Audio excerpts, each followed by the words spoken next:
Imagine being on a vacation for a very long time. Now imagine saving money nightly while you do it. Sounds pretty great, right? With Vrbo's long stay discounts, you can stay longer and save more.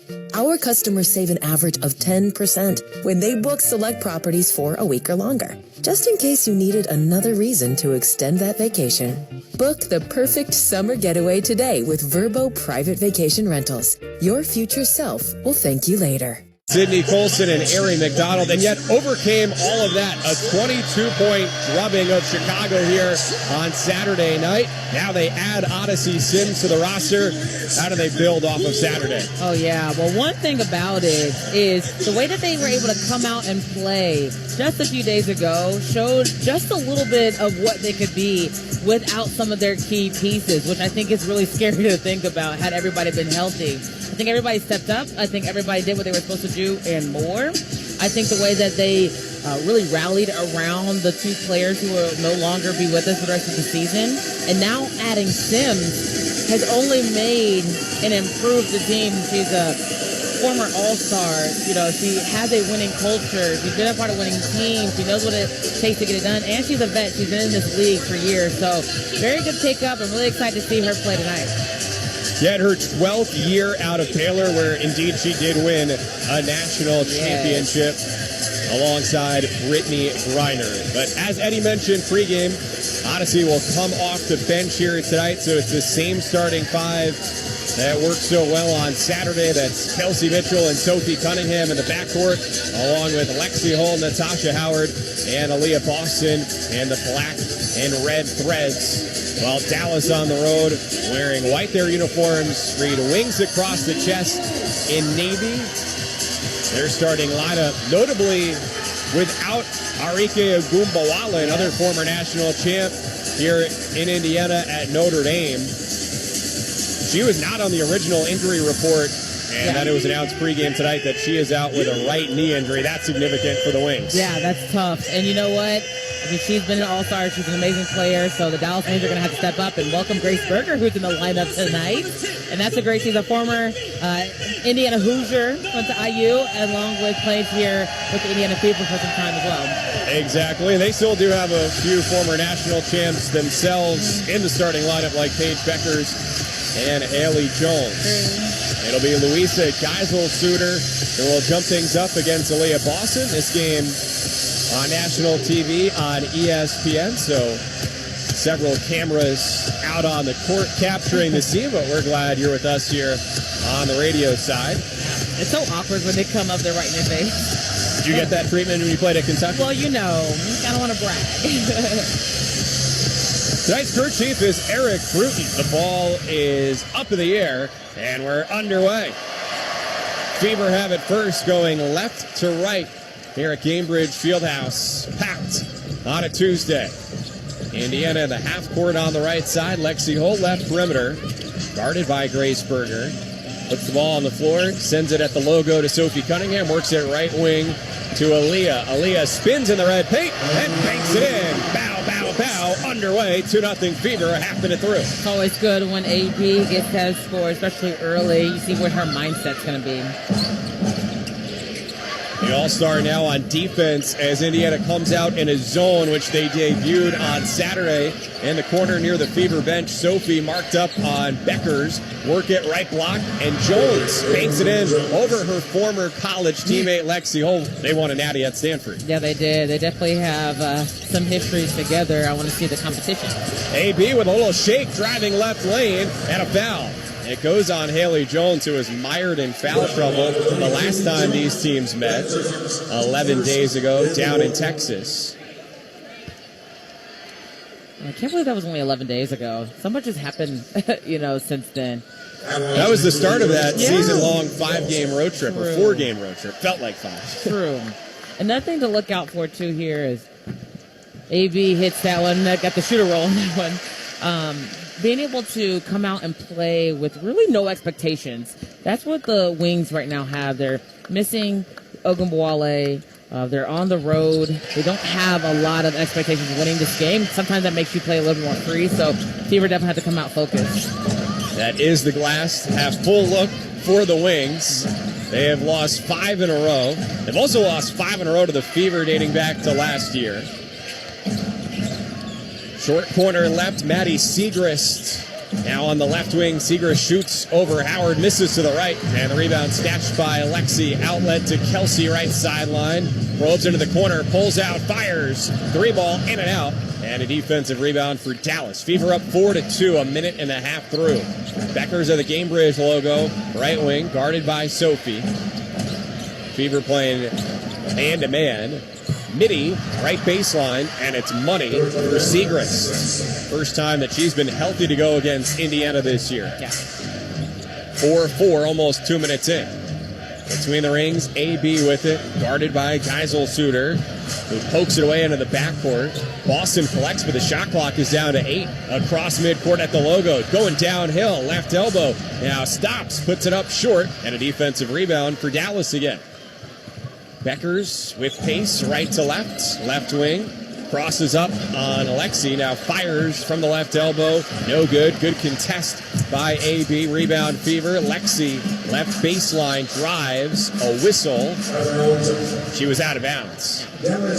On the baseline, a turnover. 4-4, 7:37 to go, first quarter. Like the pace so far, like the attack by Lexi. She should have her confidence sky high right now. She came off a beautiful game just a few days ago.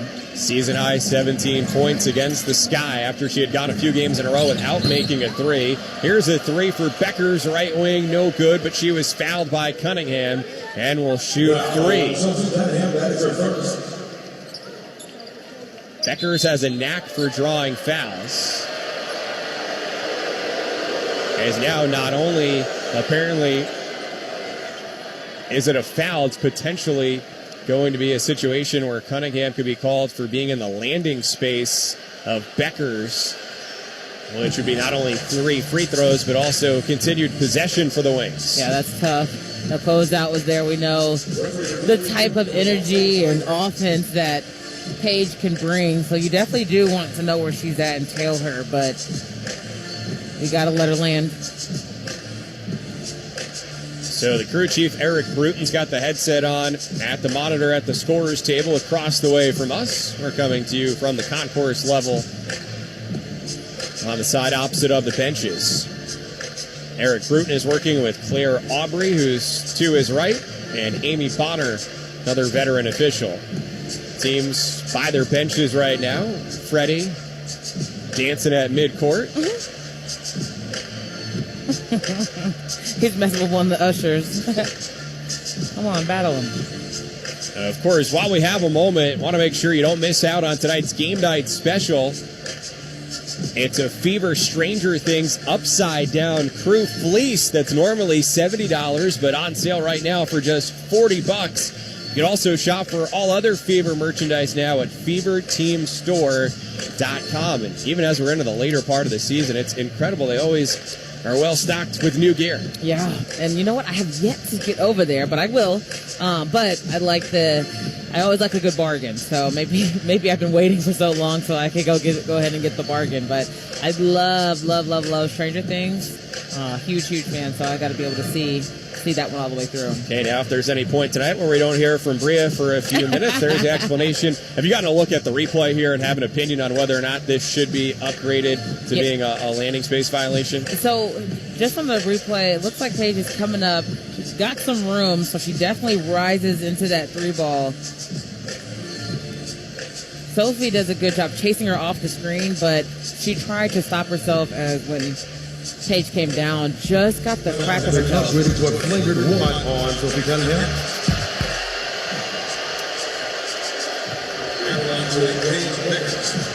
So there's the voice of public address announcer Troy Pepper. He's quite popular. The boos aren't for Troy. It's for the call, with it being upgraded to a flagrant 1. Right.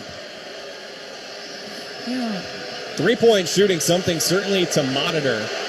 The most recent game between these teams down in Dallas, which the Fever won by 10, 88-78. The Wings went without a 3 in the entire first half. Yeah. They only made 2 total for the game, one of which came in garbage time, although in that game, Beckers also drew a foul on a three-point attempt. She has made the first couple free throws, spins the orange and white ball, and the third one arcs in as well. So Beckers, who's at nearly 90% at the line here in her rookie season. She is the front runner for the WNBA's Rookie of the Year award after Caitlin won it last year and Aaliyah the year before that. 7-4, Fever down, and the Wings keep it on the left side with 7:15 to go in the first quarter. Geisel-Suter in front of the Indiana bench. Got a whistle away from the ball. And a foul called on Lexi Hull, who is defending Maddie Siegrist. And that one just is... here we go. That one just is about as plain as can be. There's a cutter on the wings just cutting through the lane, and what do? You kind of check her to make sure she doesn't get a clear path. Beckers fires from the left perimeter, bricked it badly to the left, boarded by Tosh. Kick ahead, left sideline. Kelsey trying to go downhill. Now changes speeds on the bounce, sends it left wing. Sophie feeds left block. AB survey, skip pass. Lexi right wing, drives towards the right elbow. Skip pass towards the left corner, caught by AB. Spacing not there. Handoff. Lexi driving left, reverse layup, doesn't drop. And a rebound for Jones for Dallas, who finds Beckers, who surges across the logo, feeds left arc, and a three is pure for Siegrist. And so it's an 8-0 run for the Wings, and the Fever trail 10-4 with 6.5 to go in the opening stanza. We always say, it doesn't have to be pretty, it's got to be gritty. It's Mitchell between the rings, shovel pass left elbow, AB extra left corner, Lexi for three. Not this time after the hot start on Saturday, rebounded by Beckers for Dallas. Beckers brings it across the white stripe at midcourt, bounce pass left elbow, Jones driving and a blocking foul called on Lexi, now her second. And the team's third with 6:12 to go in the first quarter. And with that now, Odyssey Sims makes her way to the scorer's table, takes off her black warm-up top, and will come in after the first of two free throws for the 6'1", 24-year-old Haley Jones. That's tough, too. It almost looked like it was on the floor. She didn't really get up in a shooting motion, but definitely a foul. And Jones rattles in the first, so Lexi with the two fouls heads to the bench. And welcome to the 3-1-7 Odyssey Sims. Her 12th year out of Baylor, her first appearance with the Fever. Second free throw. Misses to the right, and then a foul on Dallas. Geisel-Suter over the back. Nice box out by Boston. Second foul on the Wings with 6:11 to go in the first quarter. And the Fever behind 11-4. And I was just giving props to the pace of the game, and then there's just a bunch of whistles that came after that. But trying to get back into the fluidity of the offense, see if they can get something, not only in transition, maybe to the line, see if they can free up the shot. Odyssey running the show here for the Fever. Angling left, guarded by Berger. Still on the bounce, halfway through the shot clock, feeds at the foul line. Kelsey driving left lane, and she's fouled.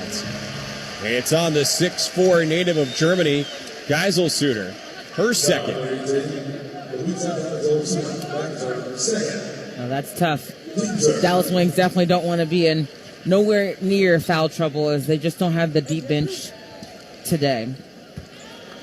Their backup big, Li Yu-Ru, 26-year-old from China, will come in after the first free throw is good for Mitchell. Kelsey adding to her league-leading scoring total on the season. Yes. She had been trailing Nafisa Collier, the front-runner for MVP, but the Minnesota Lynx All-Star is out injured, so Kelsey has surpassed her. And the left-hander second, true. 11-6, Fever down under 6 to go first quarter. Oh, not only a zone on defense, but also a zone press, which kind of slows them down so they can't get anything clear in transition. Changing up the defenses here with the lineup fluctuation for the Fever, as Jones misses a right corner three, rebound Indiana. Sophie ahead of the pack, right block, puts it in. 11-8, the Fever within 3 with 5.5 to go in the first quarter. That'll get the crowd up on their feet.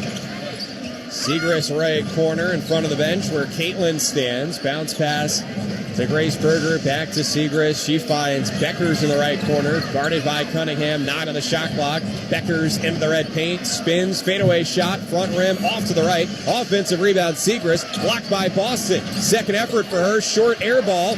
Uru shot, swatted from behind by Howard, but a loose ball. Dallas has it. Beckers blow by, and the bucket right of the rim. More than midway through the first quarter, Fever trailing 13-8, going left to right. Howard right post, loses the handle, out of bounds, a turnover, and the Wings will have it when we come back. A break in the action with 4:51 to go in the first quarter, and the Fever, slow start out of the gates, trailing the Wings 13-8, as you're listening to Indiana Fever basketball on the Old National Bank Radio Network. Hey, I'm ordering dinner. I was thinking burgers. Boom! I just earned a $650 bonus for opening up a checking account at Old National Bank. Sorry, what'd you say? Burgers? No, I definitely said 40-ounce dry-aged tomahawk steaks. Yep, with those little sauteed mushrooms. Earn up to a $650 bonus when you open an eligible checking account and complete qualifying activities. Visit oldnational.com/checking and get old. Member FDIC. Additional restrictions apply. Offer valid through October 31st, 2025. Yeah, it's another day, but what kind of day is it really? A day of doom scrolling? Laundry day? Nah, it's a White Claw day.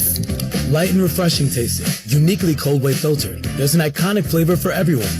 So grab a pack, grab your friends. Make the most of each day with those who matter most. When you're together with White Claw, every day is a once-in-a-lifetime experience. You just gotta grab it. White Claw. Grab life by the claw. Please drink responsibly. Hard seltzer with flavors. White Claw Seltzer Works, Chicago, Illinois. Hey fans, Sophie Cunningham here. If you have private student loan debt and are behind or even in default, you gotta call my friends at YRefi. YRefi refinances private student loans that others won't touch, and they provide you with a custom loan payment based on your ability to pay. And YRefi does not care what your credit score is. Just give them a call at 888-YRefi-34. That's 888-YRefi-34. Or go to yrefy.com. That's YREFY.com. Everybody knows Hubler's got the best warranty around. 10 years, 200,000 miles. But did you know? Now you can get that same limited powertrain warranty on new Toyotas. Introducing the all-new Hubler Toyota. Get grand opening savings all month long. Choose from Camrys, Corollas, Highlanders, Tundras, and more at the grand opening of the all-new Hubler Toyota on US 31 South in Indianapolis. Visit HublerToyota.com. Cover me! This is Leah Boston, and you're listening to Indiana Fever Basketball on the Old National Bank Radio Network. AP with an early 4 points, but the Fever trail the Wings 13-8 with 4:51 remaining in the first quarter. We've seen Odyssey Sims make her Fever debut because, again, the Fever still without Caitlin Clark due to her right groin injury yesterday. Stephanie White updating that while Caitlin has gotten to running up and down the court, she has not resumed full practices with the team, and that's an essential step before she would be potentially back to game action. And then the Fever now, they know without both Sydney Colson and Ari McDonald for the rest of this season. So the injury report is presented by Ortho Indy, the official orthopedic partner of the Indiana Fever. We heard from Steph pregame. She feels like it's been an unprecedented season of disruption for the squad, and yet really proud of how they've persevered. Exactly. I mean, with all the adversity, this team is not here. It's supposed to be here, so it's so good that they've been able to overcome. Currently in 5th in the W standings. Wings in the white uniforms have it following this stoppage. Grace Berger, short corner right, skip pass left wing to Segrist. Gives it to Jones, right arc, 3 on the shot clock. Jones in the paint, lost the ball. It's a steal for Flash. Tosh Howard going down the floor left to right, behind the back dribble. Shovel pass to Sims, who now will run the show. Gets it on the right sideline to Mitchell, guarded by Berger. Kelsey, uncharacteristically, lost it with the handle and rolls into the backcourt. A turnover. Kelsey has the lowest turnover rate in the entire league, but a giveaway there. With 4:12 left in the first quarter and the Fever down 13-8. Yeah, just on the in and out, just hit her foot and went in the back court there. It was unprecedented. So now Berger at point this possession for the Wings. On the right side, a 3, nothing but net for the 6'7" Uru. 16-8, Fever down. Left to right in the black and red. Mitchell at the Gamebridge logo, right arc. Snaps it, left block. Tosh fouled on the way up by Jones. That's her second. 3:46 to go, quarter one. Speaking of the depth for Dallas, not only without their former All-Star guard and Arike Ngumbawale, but over the course of the season, they've made a couple of notable trades, most recently since the Fever last played them. They traded away Dejanay Carrington to Minnesota as Howard misfires the first free throw off the front of the iron. Tasha at about 70% from the stripe this year. And then around the midpoint of the season, they had also traded a former Fever forward in Alyssa Smith. There's been a lot of movement, specifically in Dallas, as they're trying to build around Paige to see what they can do. But definitely trying to pick up some good pieces. Second free throw, good for Tosh. It's 19-6. Wings the lead and the ball on the left side. 3:35 to go in the first quarter. As Kelsey was pressuring Grace Berger on the near left sideline. Ball out of bounds off Kelsey. It's ironic, Grace getting the start here tonight. Yeah. Now her second recently with the Wings. Last couple years with the Fever. Never got a chance to be in the starting lineup. 7th overall pick. Coming out of IU 2 years ago. Maisha Hines-Allen into the game. Long two up top, contested by Tosh. Misses to the left, and it's rebounded by AB. Boston brings it down the floor. Handoff, right wing. Kelsey drives to the left elbow. Passes to Sims. Left arc, driving, floater, short. Tosh crashes in, trying to get the offensive rebound. She can't, but then Paige has it and throws it out of bounds. Won't show up in the box score, but that's all Tosh right there. Yep, and she'll get counted for it, but that second effort opportunity was definitely all because of Howard and how she just decided to go get that basketball. As now Chloe Bibby comes into the game for the first time. So the 5 on the floor here for the Fever. Sims making her Fever debut. Bibby, who's playing in her 8th game now with the Fever. And then stalwarts Mitchell, Boston, and Howard. Sideline out of bounds near the Dallas bench. Sims to Mitchell. Dribbling in the corner. Reset with Sims up top. She pulls from the right elbow. Jumper clanks off the back of the rim. And Beckers springs for the board. Brings the ball down the court right to left. Right wing at the Gamebridge logo. Changing speeds. Hesitation. Chest pass. Hines-Allen driving left boulevard, and she lays it in. Scoop shot off glass. It's 18-9. 2:35 to go in the first quarter. That's tough. They're not hitting the shots on offense, but the defense isn't as crisp as we've seen in the past. Fever 2 for 9 from the field. It's not in flow yet. AB maneuvering, left perimeter, driving on Yuru. She coughs it up, and it's a jump ball. Nice hustle by the 6'7" Yuru. First containing AB and then diving on the floor. They'll jump it at the right side foul line with 2:20 to go in the first quarter. As Michaela Timpson comes in for Tosh Howard, the rookie from Florida State, replacing the Seminoles vet. Sometimes KK can be a jolt of energy. Yep, that's exactly what I was about to say. The way she comes in, it immediately impacts the game, not always on the point side, but definitely on the energy side. The 6'7" Yuru winning the jump, but smacking it out of bounds to the scorer's table. So the Fever get possession. 6 on the shot clock. 2:17 to go in the first quarter. Sims to Mitchell. Got to go here. Drives, passes. Odyssey lines it up. 3. Misses to the left. And a defensive rebound for J.J. Quinterly, 5'8" rookie out of West Virginia. To Diamond Miller, who they got from Minnesota. Passes on the left arc, and Yuru nails another 3. Timeout Fever, as Indiana's down a dozen. 21-9. 2:02 to go in the first quarter, so still plenty a game here, but this is the opposite of what we saw on Saturday from Indiana. Absolutely. It's one of those things where they want to focus on stacking the days. And right now, that's just not what they're doing. They have to come out and be consistent. I think there's going to be some bumps in the road trying to get Sims acclimated to the offense and to the defense as well. And the chemistry's got to be there. So I'm going to go ahead and extend some grace But we better figure out how to get a hold of this before it gets too ugly.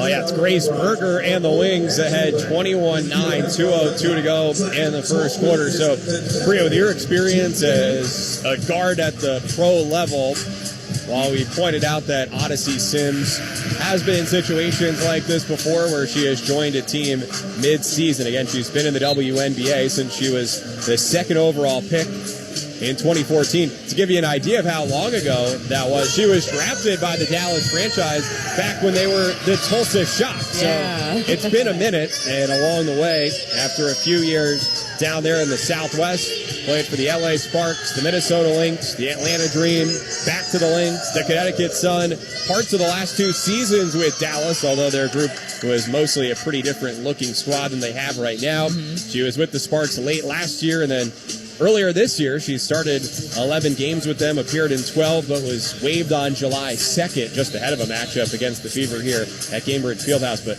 what makes it tough to join a team like this at that position? Oh, man. Well, not only when you're conditioning, but getting acclimated. And you got to do it quickly. You got to pick up things a lot quicker. So it's a tough situation to be in, but not unfamiliar. Out of the timeout, Kelsey, right corner, bricks the 3, offensive rebound. Chloe gets it to Odyssey, skip past Demiris, tees up a 3. That won't go either. And Diamond Miller for Dallas fumbles the rebound out of bounds. So Indiana catches a break, continuing to miss shot after shot, but will get the ball baseline out of bounds. 14 on the shot clock. 1:41 to go in the quarter, down 21-9. Sims, the inbounder, scans, tossing for Dantas. Ball touched out of bounds. Off the headband wearing Hines Allen. Fever again having now 13 on the shot clock. Sideline out of bounds near the Dallas bench. Sims triggers it to Mitchell. Kelsey passes to Bibby, right wing. A pump on a shot. Cross-court pass to Kelsey. DD extra. Chloe tees it up. Right wing. Yes! Clinical ball movement. And the Fever have their first 3 of the game at last. It's 21-12 with 1:20 to go in the first. Yeah, it was an attack in the paint, pass out, another attack in the paint, pass, whip across.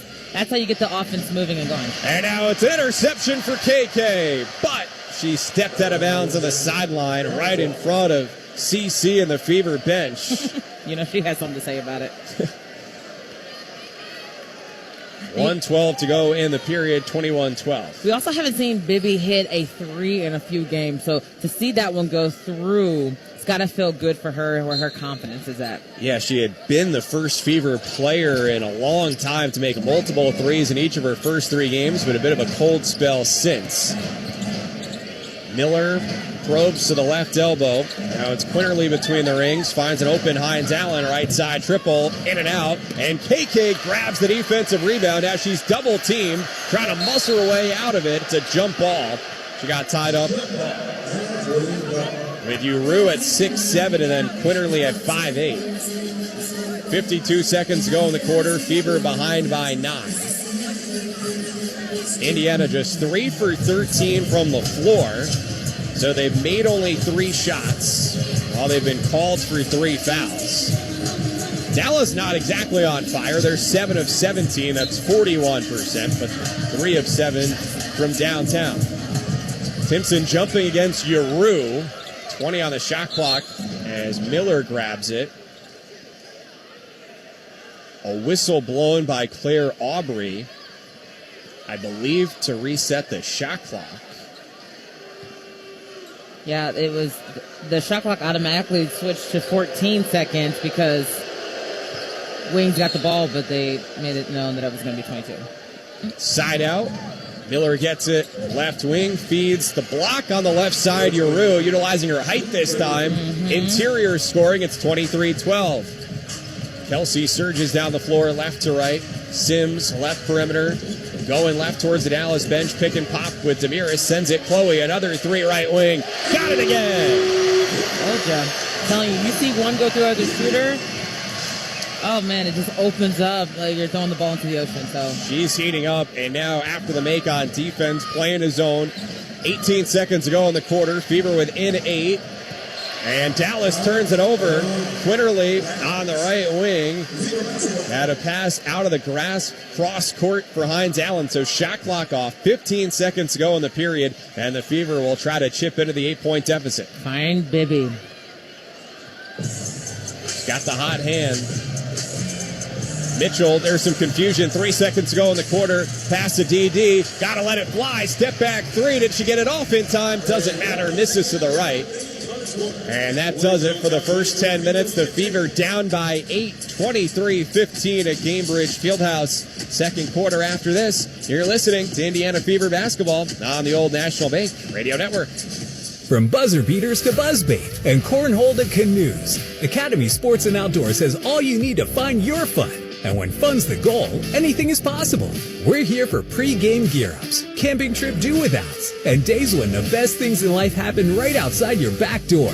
Swing by your local indie stores in Avon, Westfield, Greenwood, and Bloomington for the top brands in the game at undefeatable prices. There's no match for fun, and fun can't lose at Academy Sports and Outdoors. Health insurance companies are expected to carry health benefits, but CareSource does so much more. We look beyond doctors' offices and hospitals to see the challenges that face our members. Then we help them achieve not just better health, but better lives. Along with Healthy Indiana plan benefits, we help our members find stable jobs, housing, childcare, and rides so they can find greater independence. At CareSource, we're removing barriers. We're improving lives. We're reimagining health insurance. This is Jeff Wheeler, business manager of IBEW Local 481. We power the moments that matter most and provide the tech that makes it all possible. From the schools where your kids learn and the healthcare facilities that care for your loved ones to the excitement of every big game, IBEW Local 41 is at the heart of it all.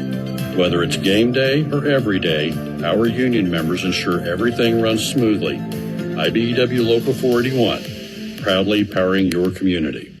The Indiana Fever trust OrthoIndy as their official orthopedic provider, and so can you. From game-time injuries to everyday mishaps, OrthoIndy Urgent Care is your fast, affordable alternative to the ER. Walk in, skip the wait, and see an orthopedic expert.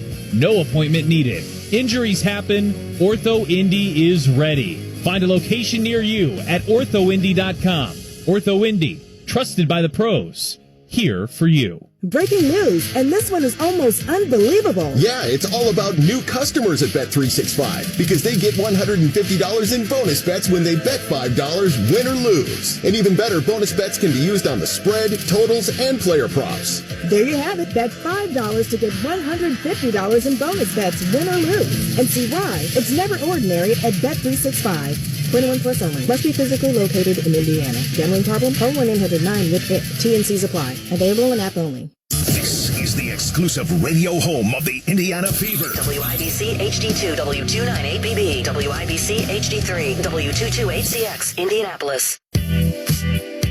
This is Kelsey Mitchell, and you're listening to Indiana Fever basketball on the Old National Bank Radio Network.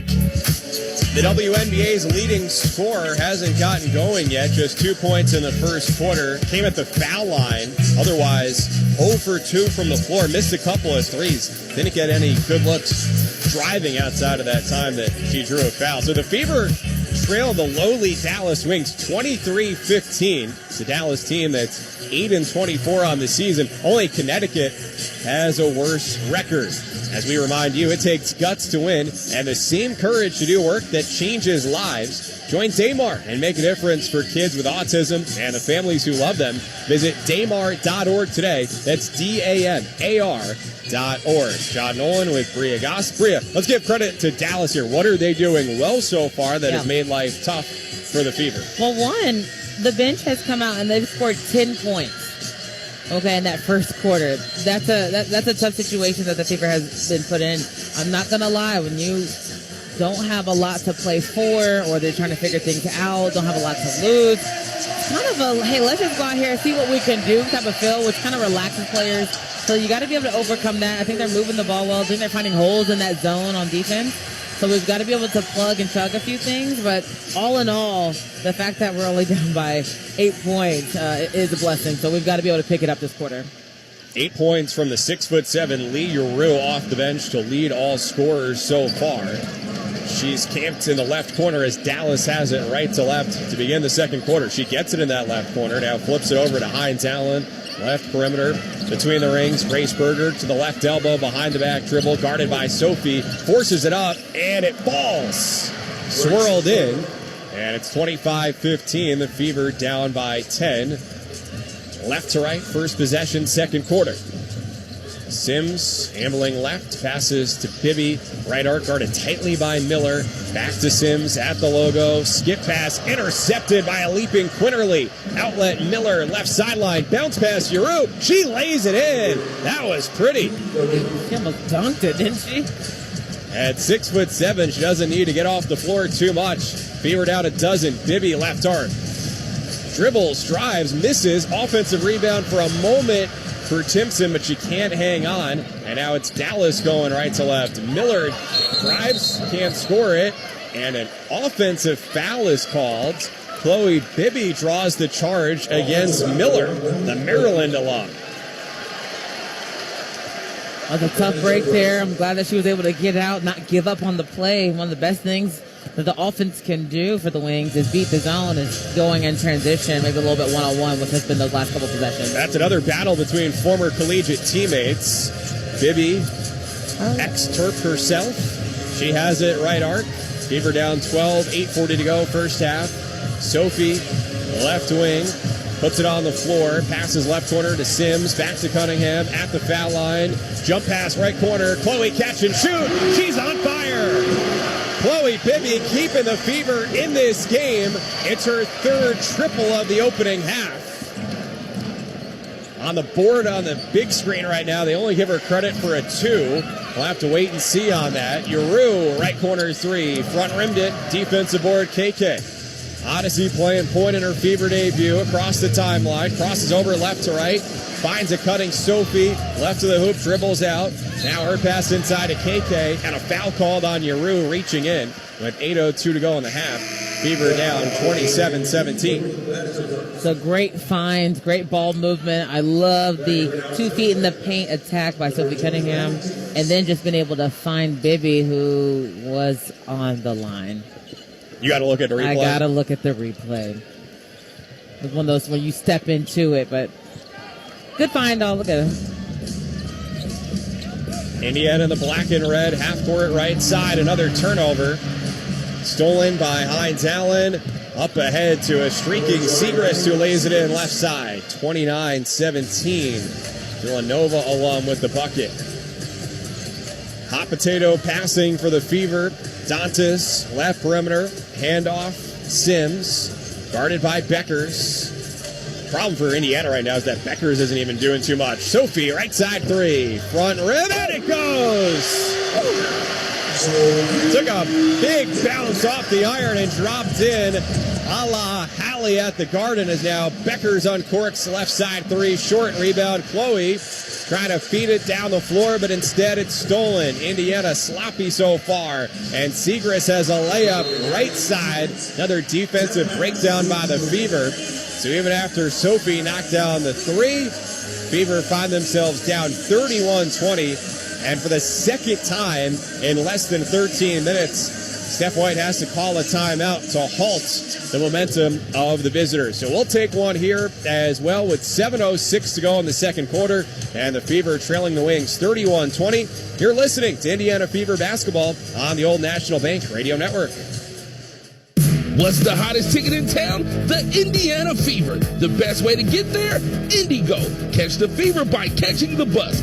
Indigo's MyKey acts as your fast break pass to experience high-octane Fever basketball, all while avoiding parking fees and traffic jams. Plan your Fever game night with Indigo. Visit indigo.net/how-to-ride to plan your trip and get connected to MyKey. Enjoy the ride. Enjoy the game. Indigo, the best way to catch the Fever. Fever fans, get ready to bring the heat. It's game day and Chicken Salad Chick is here to fuel your fandom. With 12 fresh made-from-scratch chicken salad flavors, pimento cheese, and egg salad, we've got the perfect meal for every fan. Dine in with us, grab a meal to go, or order ahead for pickup. With 7 local restaurants, deliciousness is always within reach. Chicken Salad Chick is a proud sponsor of the Indiana Fever. Visit chickensaladchick.com to order now. Parents notice when something feels off. A look, a sound, a movement, a silence. Parents don't need all the answers, just the courage to ask the right questions. If a child may be showing signs of autism, early detection matters. Daymar is here to help with answers, support, and a team ready to help. Visit daymar.org today. Every child deserves a chance, and sometimes the most powerful move is to ask for help. Radio 1 is seeking a general sales manager to lead our sales operations in Indianapolis. The ideal candidate will bring a strong track record in sales leadership, team development, and revenue generation across both traditional media and digital platforms. This role requires a bachelor's degree and 2 to 4 years related experience and/or training or equivalent combination. To view the full job listing and apply, go to urban1.com/careers. Applicants are subject to a background check. Radio 1 is an equal opportunity employer. This is Natasha Howard, and you're listening to Indiana Fever Basketball on the Old National Bank Radio Network.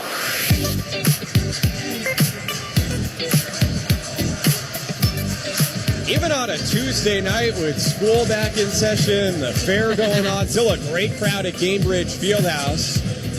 And so they brought the energy. It's not necessarily sounding like a golf gallery here, though we do have both Bubba Watson and Ian Poulter in the house in advance of Live Golf being in town later this week. Fever down 31-20 against the Dallas Wings with 7:06 to go in the second quarter. Last time out, 22-point win against Chicago, and the Fever only turned it over a total of 7 times in that game. They've already committed 9 turnovers so far tonight. Yeah, we got to be able to figure out a way to take care of the basketball, because also, off of those 9 turnovers, the Dallas Wings have scored 16 points. You take away half of that, and this is a game that we're winning. So we've got to be able to come up and see if we can figure out a way to really take care of the ball. Could need that crowd to be an X factor tonight. Fever have won 5 in a row at home. They haven't won 6 straight here in a decade. After the timeout, DD wide open, right wing 3, misses to the left. Defensive rebound, Grace Berger, the former Hoosier and Fever, bringing it down the floor. It's a steal from behind by Chloe. She finds Sophie in the backcourt, playing with pace left to right. Although good transition defense by Dallas. DD, right arc, looking for AB, posting up. And no foul is called as nearly a wrestling match broke out in the right post. The ball went out of bounds. I thought for sure one way or another a foul would be called, whether offensively or defensively, as AB was battling for position there against Louisa Geiselsuter, who's back in the game with 2 fouls. Yeah, they better figure out a way if they can get the ball to AB, let her go to work. Lexi Hull back into the game with 2 fouls. Also, as Paige Beckers drives, bucket and a foul. And it's on Lexi, her 3rd, with 6:17 to go in the second quarter. So really just nothing going right at this point here for the Fever. Yeah, well, it's a great middle drive by Paige, and she just rises above. But it's also tough. I mean, it's a tough situation that Lexi's in, not only with her 3rd foul, but also guarding the best player on the floor. Yeah, Paige Beckers, as a rookie, the only player, whether rookie or not, in the league right now who's top 10 in scoring, assists, and steals. Fever down 34-20, 6:10 to go, opening half. AB receives it, high right post, dribble handoff to Lexi, wearing Caitlin's shoes, guarded by Segrist to Kelsey. She fires, splash, straight on. Needed that. 34-23, under 6 to go, quarter 2. That was rhythm. That was a tough shot. After the make, the Fever set up a zone on defense. Beckers driving through it, pulls at the left elbow, misses to the left. Rebound, Tosh, point forward. Outlet down the floor, deflected out of bounds by Beckers, who jumped in front of Kelsey.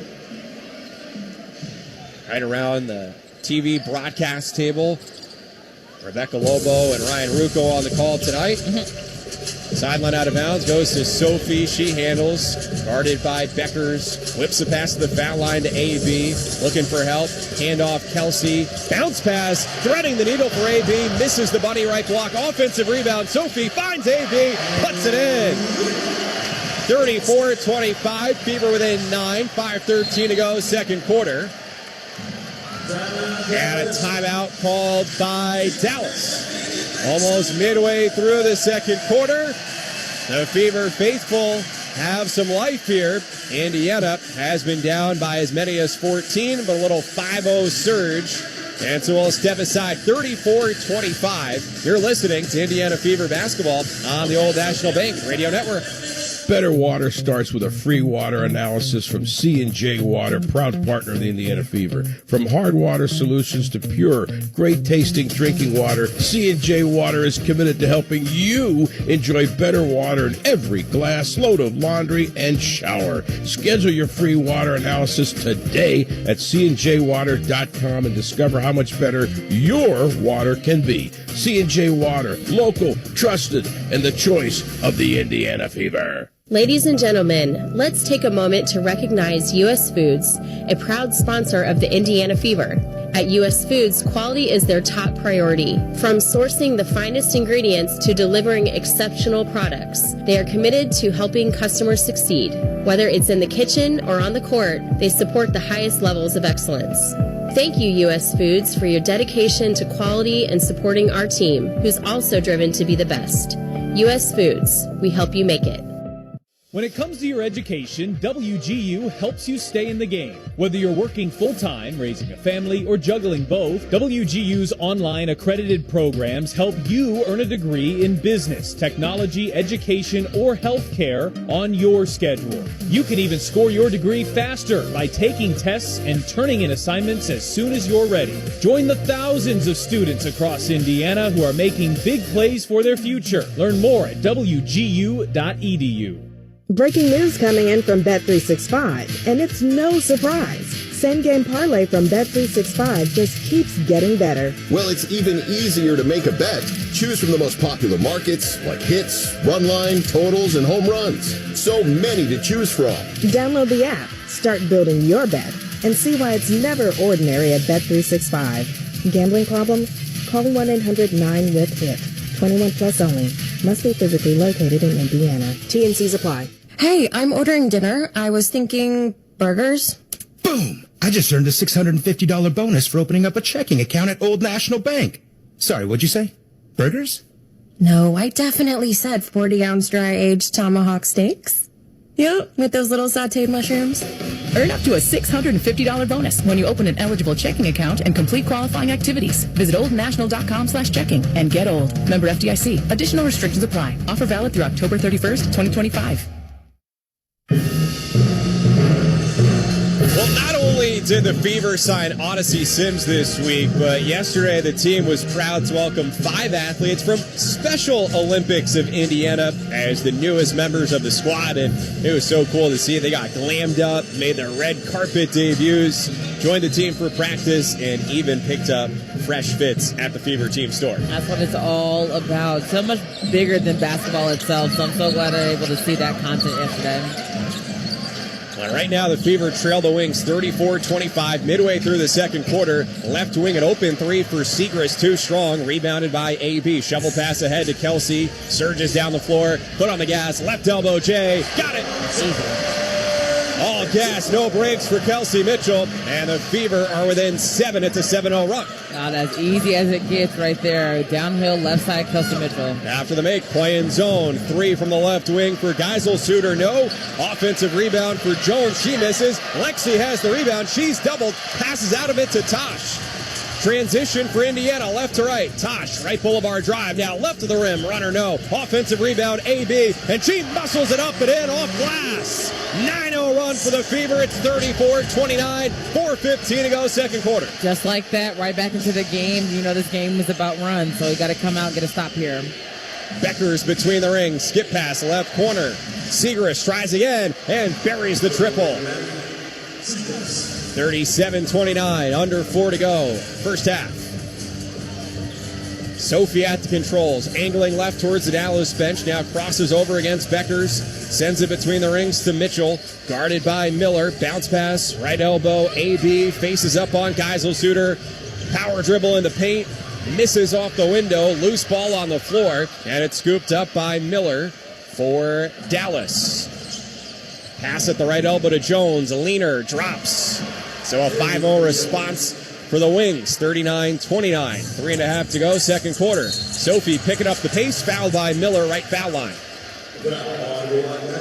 Second foul of the quarter on the visitors. That's a good push of tempo and pace, even on the made buckets. At this point, it's about trying to get to halftime on a high note, see if they can get some momentum going in there and get this crowd on their feet. Sideline out of bounds. Sophie into Kelsey, guarded by Beckers. Bounce pass, right arc. Tosh sends it right wing. Lexi feeds at the foul line. Tosh, rise and fire. Good, a high arcer. 39-31, 3 and change to go, second quarter. Fever have been down as many as 14, currently within 8. As Jones loses the handle against her former college teammate. Lexi's got a steal right corner. Fast break for the Fever. Kelsey, left perimeter, slow down by Miller, then a blow by and the bucket off backboard. 39-33, 2:45 to go, second quarter. Unfazed Kelsey Mitchell. You gotta get up and see if you can foul and slow down. Miller cans a 3 from the right wing as a response. 42-33. Remember, Dallas made only literally 2 threes the entire game the last time these teams played. Different story tonight. Kelsey, right wing. She's cooking. The W's leading scorer trims the deficit to 6. It's 42-36 as she makes the right wing 3. Heating up. Jones, right elbow, drive and kick. Miller, left wing, heaves again. Bricked it back rim, but an offensive rebound for Segrist. The zone, tough to rebound. Long bounces off the iron, tough to corral as well. Beckers coughs it up. It's a steal for Sophie. Hesitation, top of the key, driving right. Scoop shot, good, off glass. What a finish for Sophie. Timeout Wings. It's a 4-point game with 1:49 to go in the half. 42-38. The Fever have trimmed 10 points off that deficit. Man, and listen to this crowd. It is loud in here. And one of the things about the Fever, they like to feed off of the energy of the crowd. So when they're quiet, we got to give them something to cheer about. And what a scoop shot there by Cunningham as she was trying to draw the foul, looked like. Went up under the defense and was able to get that. I'm going to go ahead and call it an N1, even though they didn't call the foul, but underneath the N1. Yeah, and Sophie especially tends to play off this crowd. Yeah. Wonderful environment here at Cambridge Fieldhouse per usual. Fever lead the league in attendance, both at home and on the road. And this is the middle game of a 3-game homestand that'll continue on Friday night against the Washington Mystics. It'll be a Fever Friday, so it starts by showing your pride at home by flying your Fever flag. Then wear your red Fever gear, whether at home or even in the office, to support your favorite team. And if you're coming out to the game on Friday night, plan to join the post-game party on the Morris Bicentennial Plaza. The Fever are lighting the city red every Friday and can't wait for you to join them. That's awesome. My goodness. What about that Kelsey Mitchell, huh? The way that she can get going, get hot as of late. It doesn't matter if she missed the first 10 shots. She's going to be aggressive, going to still seek to find that shot, get into her rhythm. And a blink, she now has a dozen, 10 so far in the quarter. Currently defending against Beckers, who has it between the rings. Starts to drive left, forces up a shot off glass, no good. Kelsey snatches the rebound. Power play, 5-on-4. Beckers behind the action. Sophie, a right wing 3. Too strong, but a long rebound to Kelsey. Touch pass, AB, extra Taj, catch and shoot right of the rims. Highlight stuff for the Fever, and Indiana's within 2. It's 42-40, 1:15 to go, second quarter. That's some unselfish basketball right there. Away from the play, defensive foul called on Sophie guarding Beckers. Whistle blown by the crew chief, Eric Bruton, near the left corner. Man, what some touch pass there. Sophie pleading a case, meanwhile, that Beckers pushed off. Sideline out of bounds. Beckers gets it. Left perimeter, long three, no good. Defensive rebound, Mitchell. The Fever can tie or take the lead. The roof might blow off. Indiana from down 14. Left sideline. Kelsey's pass deflected. It goes out of bounds. Last touch by Dallas, according to Claire Aubrey. Fever maybe catching a break right there. It looks like it went off Lexi Hull on the redirect. No challenge from the Wings. Final minute, second quarter. Fever down 42-40. AB right elbow. Handoff. Sophie, top of the key. Crosses up Page left to right. Driving. Acrobatic scoop shot is good. An equalizer. Tied at 42 with 42 seconds to go in the second quarter. A circus shot for Sophie. Giroux left corner, guarded by AB. Driving baseline, reverse shot, no good. Boarded by Boston. Final half minute, first half. Fever were up by 2 early, but since down as many as 14. 14 on the shot clock, a 4-second difference, shot to game clock. Kelsey left perimeter, guarded by Grace. Crosses her up. 3-ball in and out. Loose underneath. A whistle and a foul. Who's it on? Both teams were battling. And now Page is laying on her back for Dallas. Foul going against the Wings, it appears. Neither team in the bonus. And they called it on her, too. On Page. Looked like she was underneath that pile. Her first. It'll be a sideline out of bounds situation for the Fever. Shot clock turned off now. 9.7 seconds to go in the second quarter. Fever on a 22-8 run. Sophie inbounds to Kelsey. Guarded by Beckers. Blow by. Left lane. Layup. No good off glass. Defensive rebound for the Wings. 2 seconds to go in the half. Jones across midcourt. Running three up top. No good. An interesting way to get here, but at the end of the first half, it's the Fever 42 and the Wings 42. Man, that was some good basketball. That very short stretch, about 3.5 minutes of really, really good Fever basketball. They've just completely turned things around. Again, we always see glimpses of what this team can be, and now it's just about consistently putting a 40-minute game together. Even though I always preach on it's got to be gritty, not pretty. But sometimes I would like to see it pretty. And here it was very, very ugly, but they were able to get it back under control and having that momentum going into the second half, which I like. Finally started to limit the turnovers late in the second quarter. Yeah. Ball started going through the net. Playing. And so the Fever rally on that 22-8 run to close out the half.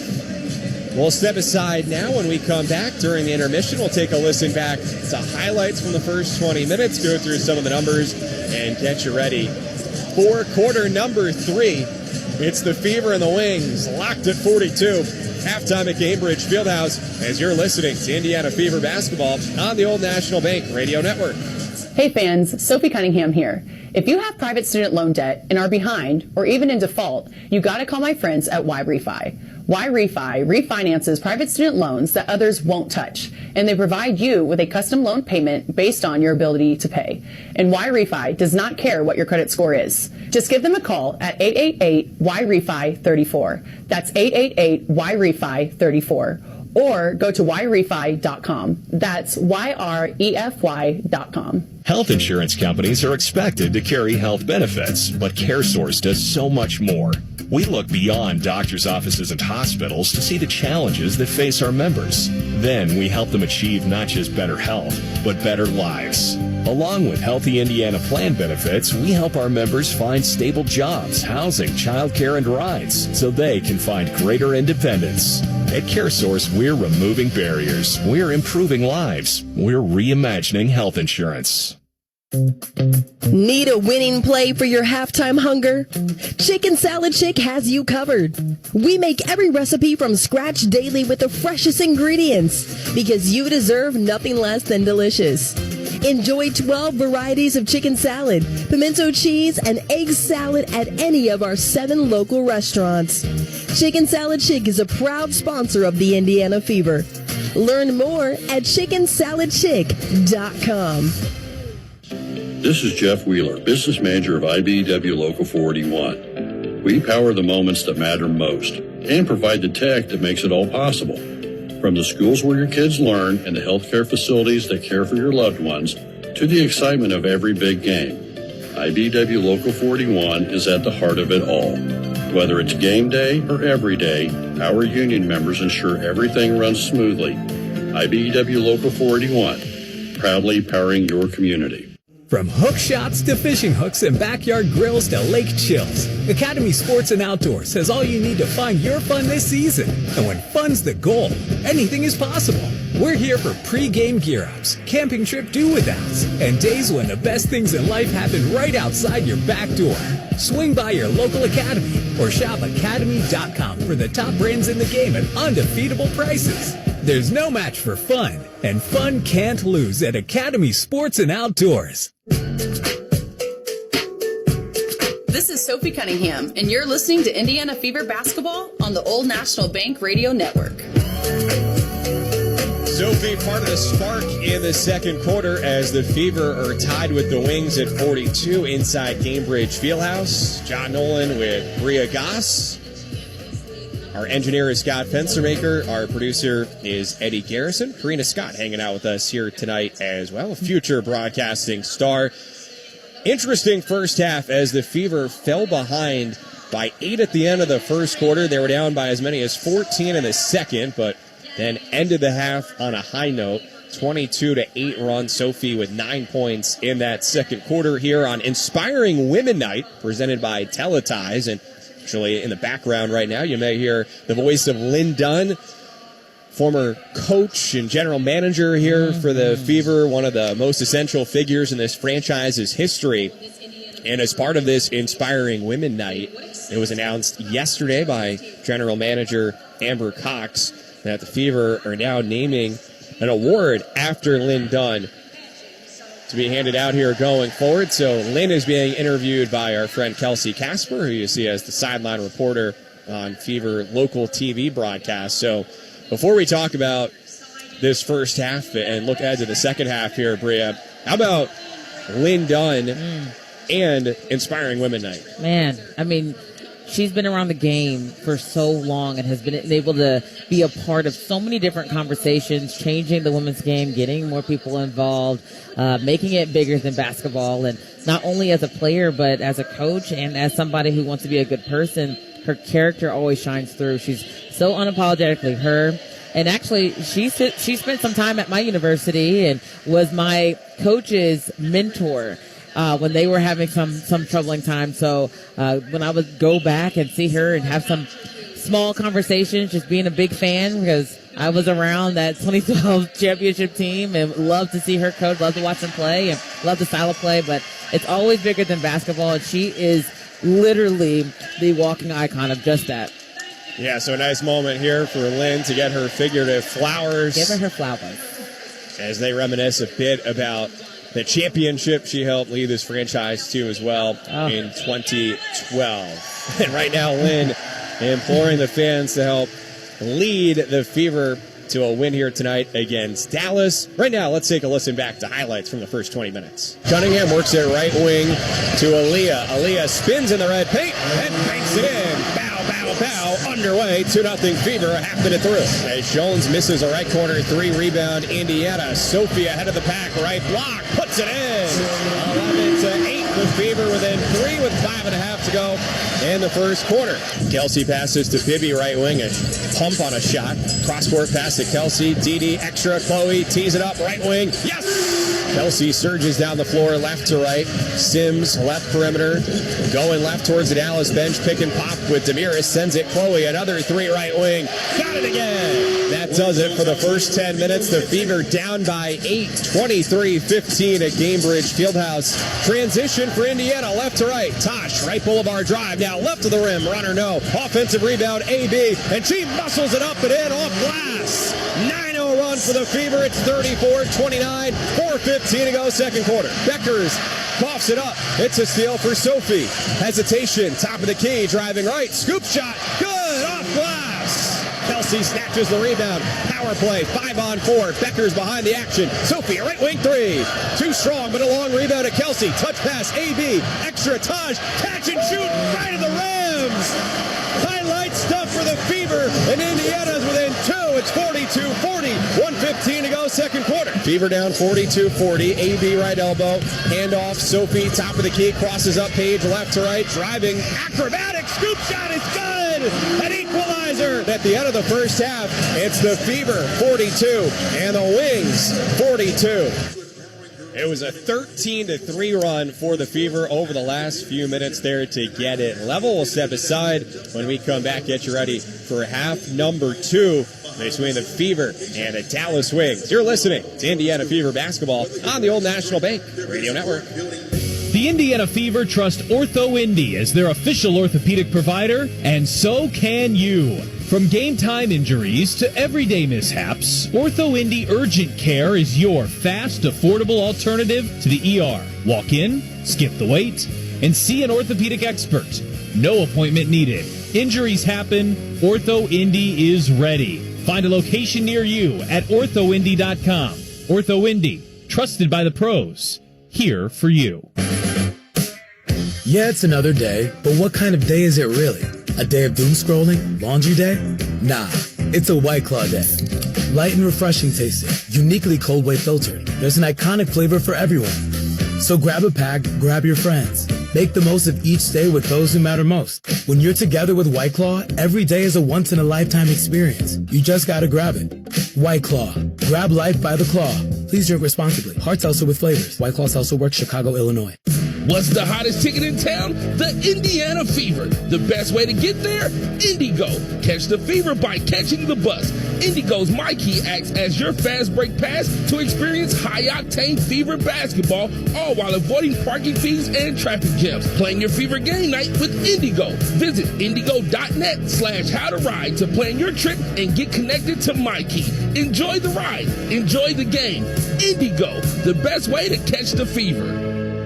Breaking news, and this one is almost unbelievable. Yeah, it's all about new customers at Bet365 because they get $150 in bonus bets when they bet $5, win or lose. And even better, bonus bets can be used on the spread, totals, and player props. There you have it. Bet $5 to get $150 in bonus bets, win or lose. And see why. It's never ordinary at Bet365. 21 plus only. Must be physically located in Indiana. Gambling problem? Call 1-800-9 with it. T&Cs apply. Available in app only. I'm Lynn Dunn, Senior Advisor to the Indiana Fever. I've seen the power of women who lead at home, on the court, and in life. If you think your child may be showing signs of autism, trust your gut. Early detection matters. Don't wait, don't wonder. Visit daymar.org today. You'll find answers, support, and a team that walks beside you. Every child deserves a chance, and the right assist can change everything. Hey, I'm ordering dinner. I was thinking burgers. Boom! I just earned a $650 bonus for opening up a checking account at Old National Bank. Sorry, what'd you say? Burgers? No, I definitely said 40-ounce dry-aged tomahawk steaks. Yep, with those little sauteed mushrooms. Earn up to a $650 bonus when you open an eligible checking account and complete qualifying activities. Visit oldnational.com/checking and get old. Member FDIC. Additional restrictions apply. Offer valid through October 31st, 2025. This is Kelsey Mitchell, and you're listening to Indiana Fever basketball on the Old National Bank Radio Network. Kelsey leading the Fever in the first half with a dozen points. Also corralled 4 rebounds, and the Fever are tied with the Dallas Wings at 42 at the break. On the other side, Dallas got 12 points from Maddie Siegrist. Recently back from injury, she made a couple of threes for the visitors. Otherwise, individually scoring for Indiana, Sophie Cunningham with 9, Aaliyah Boston with 8, Natasha Howard with 5. Lexi Hull started but did not score, though did have 3 assists and 3 rebounds and a steal in just 10 minutes as she was limited by foul trouble early. Off the bench, Chloe Bibby bringing it. 8 points, 3 for 4 from the field, hit a couple of threes and a 2 with her feet on the line. Fever shot 47% as a team, which actually wound up being better than Dallas's 43%. Both teams making 5 triples and a half, and both teams going 5 of 6 at the line. We'll step aside when we come back. We'll be ready for the third quarter at Gamebridge Fieldhouse. It's the Fever, currently 5th in the WNBA standings at 18-14, trying to complete this comeback at home against the 8-24 Dallas Wings. You're listening to Indiana Fever basketball on the Old National Bank Radio Network. Ladies and gentlemen, let's take a moment to recognize U.S. Foods, a proud sponsor of the Indiana Fever. At U.S. Foods, quality is their top priority. From sourcing the finest ingredients to delivering exceptional products, they are committed to helping customers succeed. Whether it's in the kitchen or on the court, they support the highest levels of excellence. Thank you, U.S. Foods, for your dedication to quality and supporting our team, who's also driven to be the best. U.S. Foods, we help you make it. When it comes to your education, WGU helps you stay in the game. Whether you're working full-time, raising a family, or juggling both, WGU's online accredited programs help you earn a degree in business, technology, education, or healthcare on your schedule. You can even score your degree faster by taking tests and turning in assignments as soon as you're ready. Join the thousands of students across Indiana who are making big plays for their future. Learn more at WGU.edu. Hey fans, Sophie Cunningham here. If you have private student loan debt and are behind or even in default, you gotta call my friends at YRefi. YRefi refinances private student loans that others won't touch, and they provide you with a custom loan payment based on your ability to pay. And YRefi does not care what your credit score is. Just give them a call at 888-YRefi-34. That's 888-YRefi-34. Or go to YRefi.com. That's YREFY.com. Better Water starts with a free water analysis from C&J Water, proud partner of the Indiana Fever. From hard water solutions to pure, great-tasting drinking water, C&J Water is committed to helping you enjoy better water in every glass, load of laundry, and shower. Schedule your free water analysis today at cnjwater.com and discover how much better your water can be. C&J Water, local, trusted, and the choice of the Indiana Fever. Did you know up to 50% of outdoor water use is wasted? And did you know that there are things you can do to help change that? Indiana American Water suggests that you water early or late in the day to reduce evaporation. Also, be sure to fix any leaks and skip watering when rain is in the forecast. Consider rain barrels, mulch your garden, and use drip irrigation for your plants. Be water wise. Conserve today, sustain tomorrow. Find more conservation tips at Indiana American Water's Wise Water Use Resources at indianaamwater.com.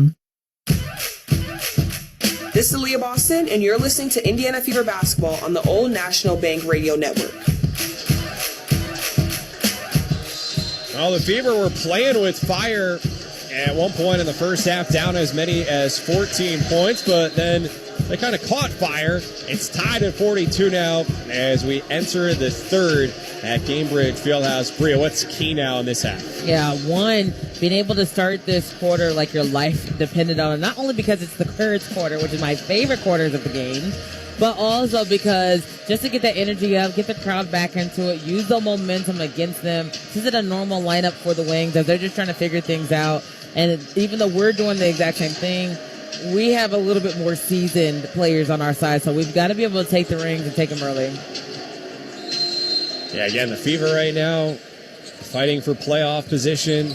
The Wings really out of the mix, second worst record in the W. But lots of young, bright pieces, including Paige Beckers, who handles the ball left to right. Third quarter underway. Sends it right wing, Haley Jones. Then a collision between her and Beckers, but Beckers gets it at the right elbow. She nails a jumper. A broken play works out, and Dallas is up by 2. Fever now right to left in the Stranger Things uniforms. Starting 5 out there, Sophie handling the ball.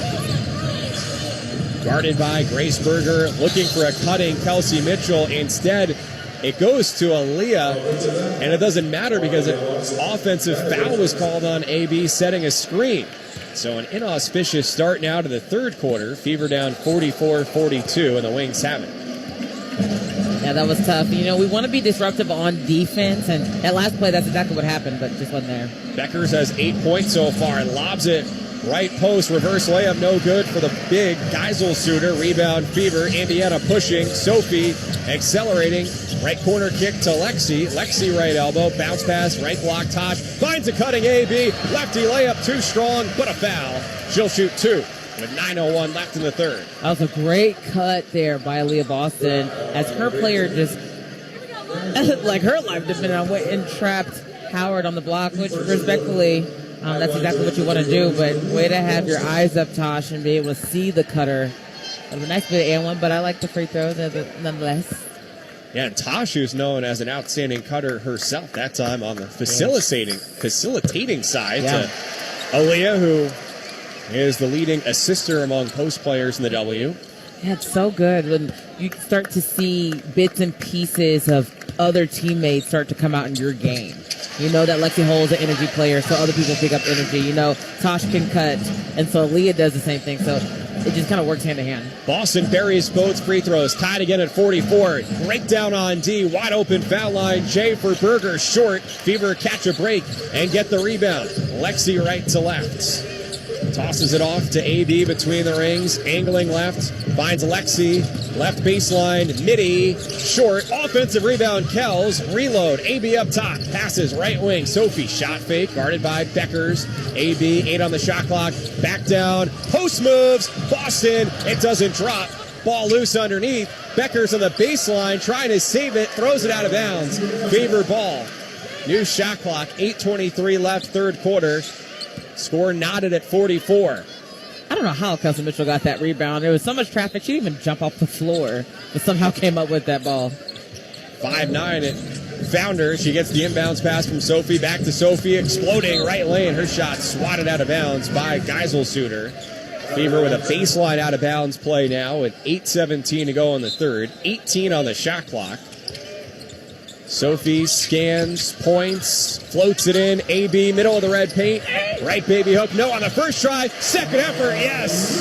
And Caitlin, who's wearing a Freddie Fever t-shirt, rises off the bench to applaud. Fever in front for the first time since the opening minutes. It's 46-44.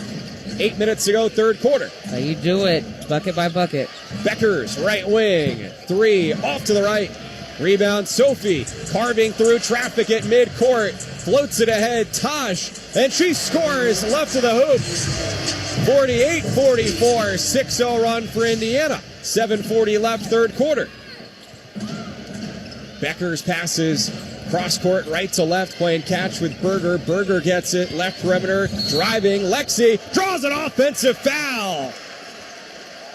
A league-leading 29th offensive foul drawn by Hull. With 7:31 to go in the third quarter. And the Fever on a 6-0 run get the ball back. I'm telling you. I know Lexi Hull lives in an ice bath. Just if she does it, I don't know how she's able to sustain, but she puts her body on the line at almost 30 offensive. That's insane. 10 more than anyone else in the W this year. Sophie, left block. Loses control of the ball. She was trying to back down the smaller guard, Quinterly. Thought she was fouled. It went unwhistled. Jones, right corner. Shot fake, driving baseline on Tosh, who says, not tonight. Get it out of here. But Jones gets the ball back. Now pushes off. That goes uncalled. Play on. Physical action here between the Fever and the Wings. Lexi ripped down the board. Going right to left. Quinterly reaches in. Gets a steal. Outlet. Segrist at midcourt, driving right lane and lays it in over Hull. 48-46. Fever the lead and the ball right to left. 6:40 to go, third quarter. AB playing point this possession, and she's fouled about 30 feet away from the hoop on the left wing by Geisel-Suter, who reached in. I mean, it was right in front. Honestly, it was unwarranted. She really didn't have to be as physical in that, especially it's so far from the basket. You have Aaliyah Boston bringing the ball up. She's not that much of a threat outside, a few feet outside of the three. Just play straight up. Yeah, not a smart decision on her part, as now she heads to the bench in foul trouble.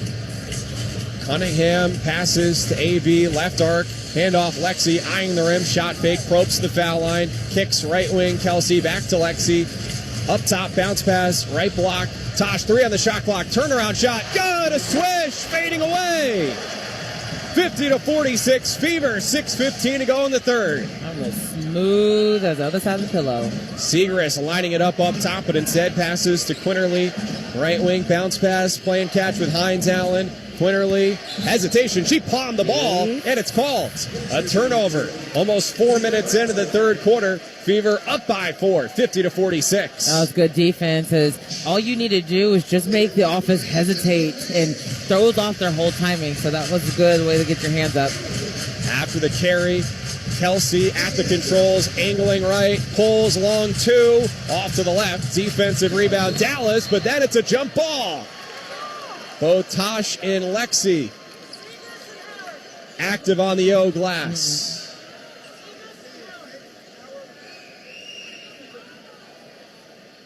5:49 remaining in the third quarter. And Tosh will jump it up against the 6'2" Natty Segrist, who's similar in height. They still got a lot of work to do here. This game isn't anywhere near being done, but I like the direction that it's going. I think they're playing physical. They're playing with a lot of intensity right now. Well, they've made it exciting, if nothing else. That's true. On both sides. Scrambling after falling behind by 14 in the first half, but now up by 4. 23 on the Fever shot clock, or maybe it's the Dallas shot clock, actually.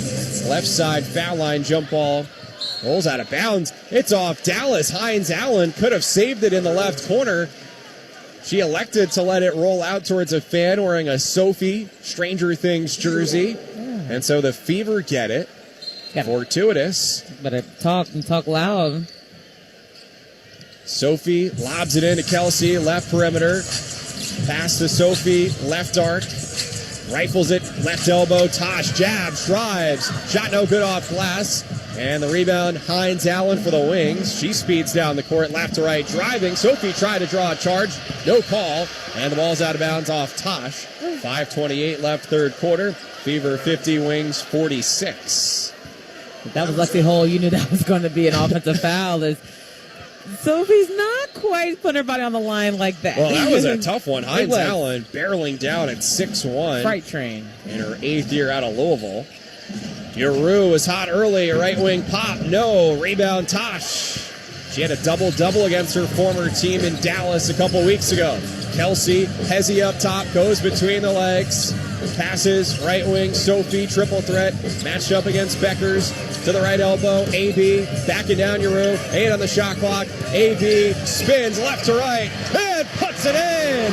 Post moves, Aaliyah Boston. And it's a 6-point lead for the Fever. 52-46 midway through the third. Segrist, though, answers with a triple in front of her own bench. 52-49.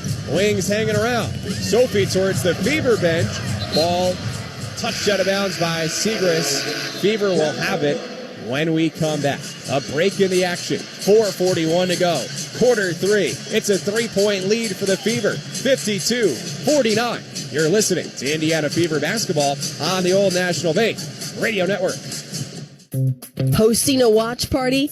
Score big with catering from Chicken Salad Chick. From tailgates to team celebrations, we bring fresh, flavorful chicken salad inside straight to your event. With 12 crave-worthy flavors, there's something for every fan. Order your game day spread at chickcatering.com. Proud sponsor of the Indiana Fever. From buzzer beaters to buzzbait and cornhole to canoes, Academy Sports and Outdoors has all you need to find your fun. And when fun's the goal, anything is possible. We're here for pre-game gear-ups, camping trip do-withouts, and days when the best things in life happen right outside your back door. Swing by your local indie stores in Avon, Westfield, Greenwood, and Bloomington for the top brands in the game at undefeatable prices. There's no match for fun, and fun can't lose at Academy Sports and Outdoors. Health insurance companies are expected to carry health benefits, but CareSource does so much more. We look beyond doctors' offices and hospitals to see the challenges that face our members. Then we help them achieve not just better health, but better lives. Along with Healthy Indiana plan benefits, we help our members find stable jobs, housing, childcare, and rides so they can find greater independence. At CareSource, we're removing barriers. We're improving lives. We're reimagining health insurance. This is Jeff Wheeler, Business Manager of IBEW Local 481. We power the moments that matter most and provide the tech that makes it all possible. From the schools where your kids learn and the healthcare facilities that care for your loved ones, to the excitement of every big game, IBEW Local 41 is at the heart of it all. Whether it's game day or every day, our union members ensure everything runs smoothly. IBEW Local 41, proudly powering your community. Yeah, it's another day, but what kind of day is it really? A day of doom scrolling? Laundry day? Nah, it's a White Claw day. Light and refreshing tasting, uniquely cold way filtered. There's an iconic flavor for everyone. So grab a pack, grab your friends. Make the most of each day with those who matter most. When you're together with White Claw, every day is a once-in-a-lifetime experience. You just gotta grab it. White Claw. Grab life by the claw. Please drink responsibly. Hard seltzer with flavors. White Claw Seltzer Works, Chicago, Illinois. This is Kelsey Mitchell, and you're listening to Indiana Fever Basketball on the Old National Bank Radio Network. All season long, if the Fever outscore their opponent in the third quarter of any home game, you score free medium-sized cheese curds at participating Culver's locations. Redeem online at culvers.com the following day with the code CURDFEVER. It's not valid with other offers. Online purchase at participating Culver's locations required. Next day use only. Visit feverbasketball.com/Culver's for more details. Fever outscoring the Wings by 3 in this third. Have the ball after the timeout. Sophie up top, wants 3. Can't get it. Defensive rebound pulled down by Dallas. Fever for the game, +3, up 52-49. 4:25 to go in this Curds third. Beckers driving left, scoop shot, off to the left. Offensive rebound, Hines Allen. Reload with Beckers in the red paint. Passes right wing, Quinterly catch and shoot. Nothing but net to tie it up at 52. And tie it up in the third. Yeah, that was tough. Being able to stay on the board, stay active, see if you can get them to one and done. Should be at the forefront of focus. 4 minutes to go in the third. AB right elbow, dribble handoff. Kelsey, left elbow, Jay. Back rim, no. Quinterly plucks the rebound at 5'8". Now she zooms into the front court, left to right in the white uniform. Plays catch with Hines Allen. Back and forth, Hines Allen sends it left block, and Yaru's fouled by Howard with 3:43 to go in the period. And the score locked at 52. It'll be 2 free throws on the right side for the 6'7" native of China who competed in the Olympics last year. She was drafted originally back in 2019, has previously played with Chicago and LA. Started this year with Seattle. Didn't get a lot of minutes there. They have a big front line to begin with. Yeah. Has had more of an opportunity with Dallas. Their leading rebounder these days. Knocks down the first. For 6'7", has really sensational touch, about 85% at the line. He's already made multiple threes tonight, and a swish on the second. So the Fever now find themselves down after leading by 6. It's 54-52, 3:35 to go in the third. Yaru bumping AB up top, no whistle. Kelsey looking for a cutter. Instead, it winds up going to Steph White on the sideline, a turnover. Steph wearing a dark red leather jacket tonight. It's giving Stranger Things blood. Yes. It is giving that. Hines Allen, backdoor pass to Beckers, who's fouled around the left post by Odyssey Sims in her Fever debut. Just checking in. Her first foul. She's wearing uniform at number 1. Sims tonight, 9 minutes so far, 0 for 3 shooting. There's the sideline out of bounds pass for Hines Allen. It was kicked by Howard. So 3:18 to go in the third. Fever down 54-52. Trailing by 2 in the quarter with the Kurds in the balance. Yeah. Remember the Kurds.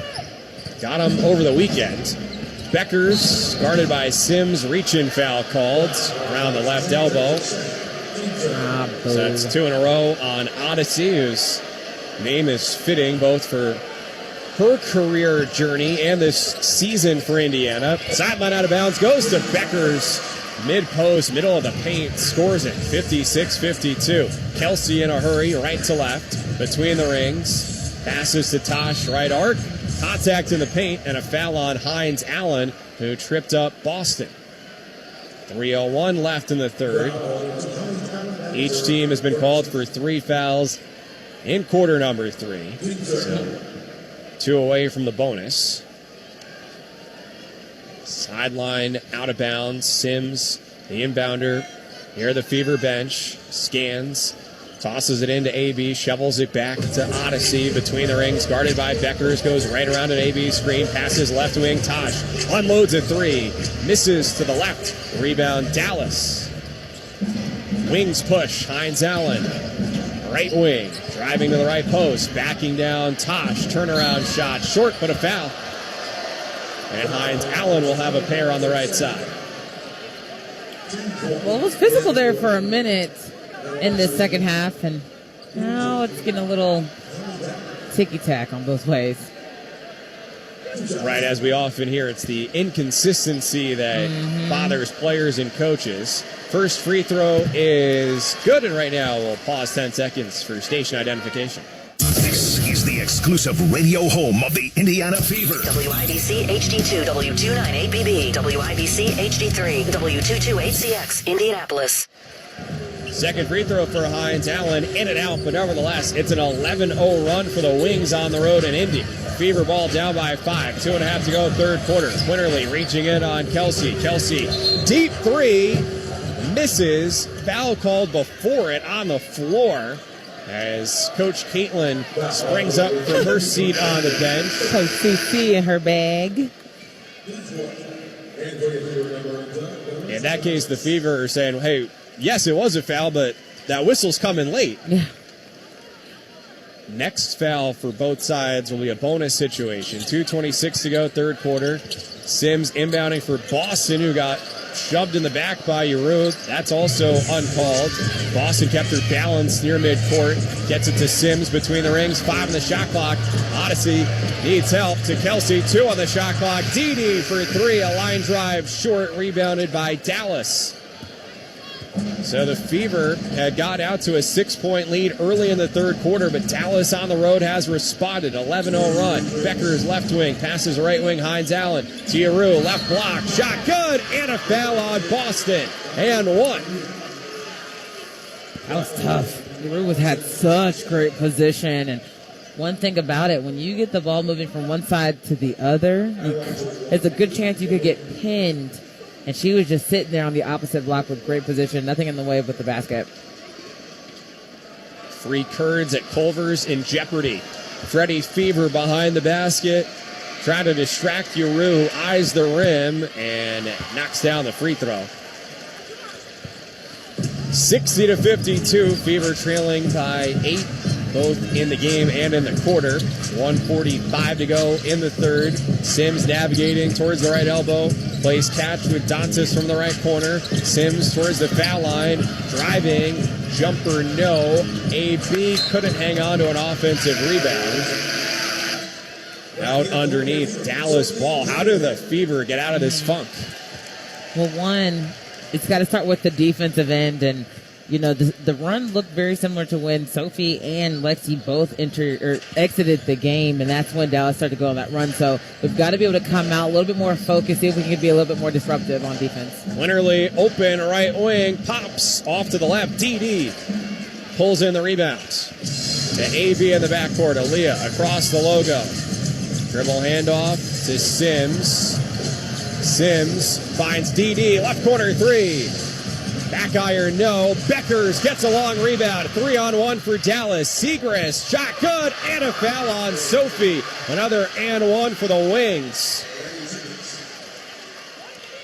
And this game continues to showcase peaks and valleys for the Fever. Yeah. 62-52 with 106 left in the third quarter.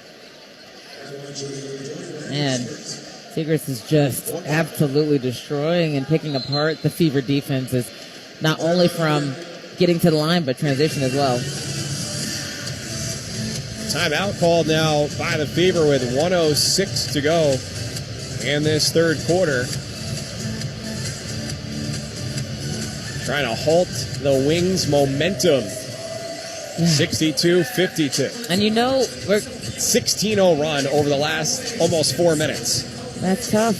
That's tough. That's unacceptable. We know we can play better than that, but we know that the game is all about runs, but we cannot continue to dig ourselves in a hole, especially on a lower energy night like tonight. More than 16,000 fans here. They've brought plenty of energy when the Fever have been able to frankly score. Yeah, and like the tempo hasn't been there, and the pace, and not enough winning plays have been brought on, both offensively and defensively. So we've got to have a run ourselves and see if we can get back into this game and end this quarter well. Again, this homestand will continue on Friday with the Fever hosting the Washington Mystics. They're in this bunch battling for playoff positioning. Currently just outside of a playoff spot. Fever at the moment in fifth, but only a game and a half back of Phoenix, a team they'll play one more game against for fourth. And for that matter, the Fever just 2.5 games behind both the Liberty and the Dream, who are tied for second and third. Yep.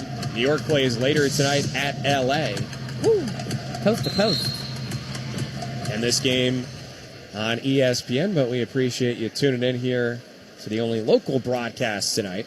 After the Fever timeout, Siegrist at the line right side, 25-year-old from Poughkeepsie, New York.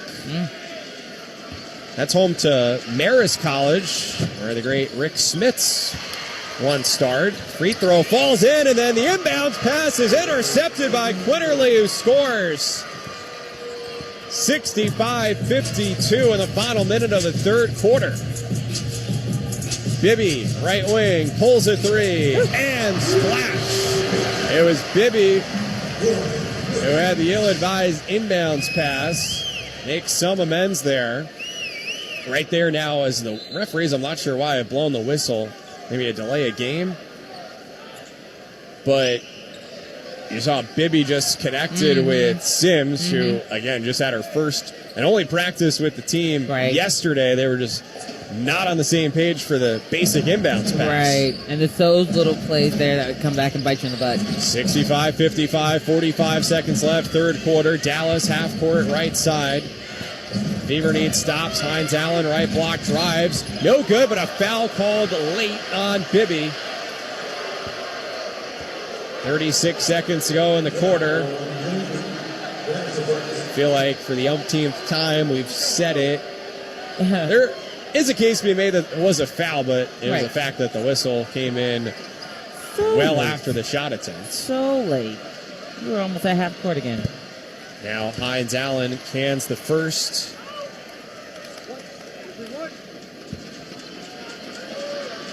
Former Washington Mystic herself, former ACC Player of the Year at Louisville. Makes the second also. 67-55. Well, the Fever overcame a 14-point deficit in the first half. Down a dozen now in the second half. Still more than a quarter to go. Could use points here. Right block, Boston underneath the basket. Bounce pass to Sims. Gives it to Sophie. Shot clock at 5. Sophie, right wing, backing down Quinterly in the red paint. Runner, no good off glass. Hines Allen rips down the rebound. 10 seconds to go in the third quarter. Hines Allen left to right.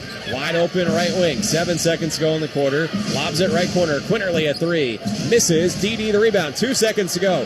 Bibby, gotta let it fly. Left side 3, too strong off glass. May have been late anyway. On to the fourth quarter at Cambridge Fieldhouse. The Fever have their work cut out for them. Down 67-55. And you're listening to Indiana Fever basketball on the Old National Bank Radio Network. The Indiana Fever trust Ortho Indy as their official orthopedic provider, and so can you. From game time injuries to everyday mishaps, Ortho Indy Urgent Care is your fast, affordable alternative to the ER. Walk in, skip the wait, and see an orthopedic expert. No appointment needed. Injuries happen. Ortho Indy is ready. Find a location near you at orthoindy.com. Ortho Indy, trusted by the pros. Here for you. Hey fans, Sophie Cunningham here. If you have private student loan debt and are behind or even in default, you gotta call my friends at YRefi. YRefi refinances private student loans that others won't touch, and they provide you with a custom loan payment based on your ability to pay. And YRefi does not care what your credit score is. Just give them a call at 888-YRefi-34. That's 888-YRefi-34. Or go to YRefi.com. That's YREFY.com. Hey, I'm ordering dinner. I was thinking burgers. Boom! I just earned a $650 bonus for opening up a checking account at Old National Bank. Sorry, what'd you say? Burgers? No, I definitely said 40-ounce dry-aged tomahawk steaks. Yep, with those little sauteed mushrooms. Earn up to a $650 bonus when you open an eligible checking account and complete qualifying activities. Visit oldnational.com/checking and get old. Member FDIC. Additional restrictions apply. Offer valid through October 31st, 2025. Breaking news coming in from Bet365, and it's no surprise. Same game parlay from Bet365 just keeps getting better. Well, it's even easier to make a bet. Choose from the most popular markets like hits, run line, totals, and home runs. So many to choose from. Download the app, start building your bet, and see why it's never ordinary at Bet365. Gambling problem? Call 1-800-9-WITH-IT. 21 plus only. Must be physically located in Indiana. T&Cs apply. What's the hottest ticket in town? The Indiana Fever. The best way to get there? Indigo. Catch the fever by catching the bus. Indigo's Mikey acts as your fast break pass to experience high-octane Fever basketball, all while avoiding parking fees and traffic jams. Playing your Fever game night with Indigo. Visit indigo.net/how-to-ride to plan your trip and get connected to Mikey. Enjoy the ride. Enjoy the game. Indigo. The best way to catch the fever. This is Leah Boston, and you're listening to Indiana Fever Basketball on the Old National Bank Radio Network. A team high 14 points plus 5 rebounds for AB. An assist as well, but the Fever trail the Wings 67-55 as we go into the fourth quarter.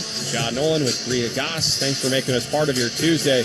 All right, Bria, at this point, the Fever were really good in the second quarter, but not so much in the first and the third. What's been the difference?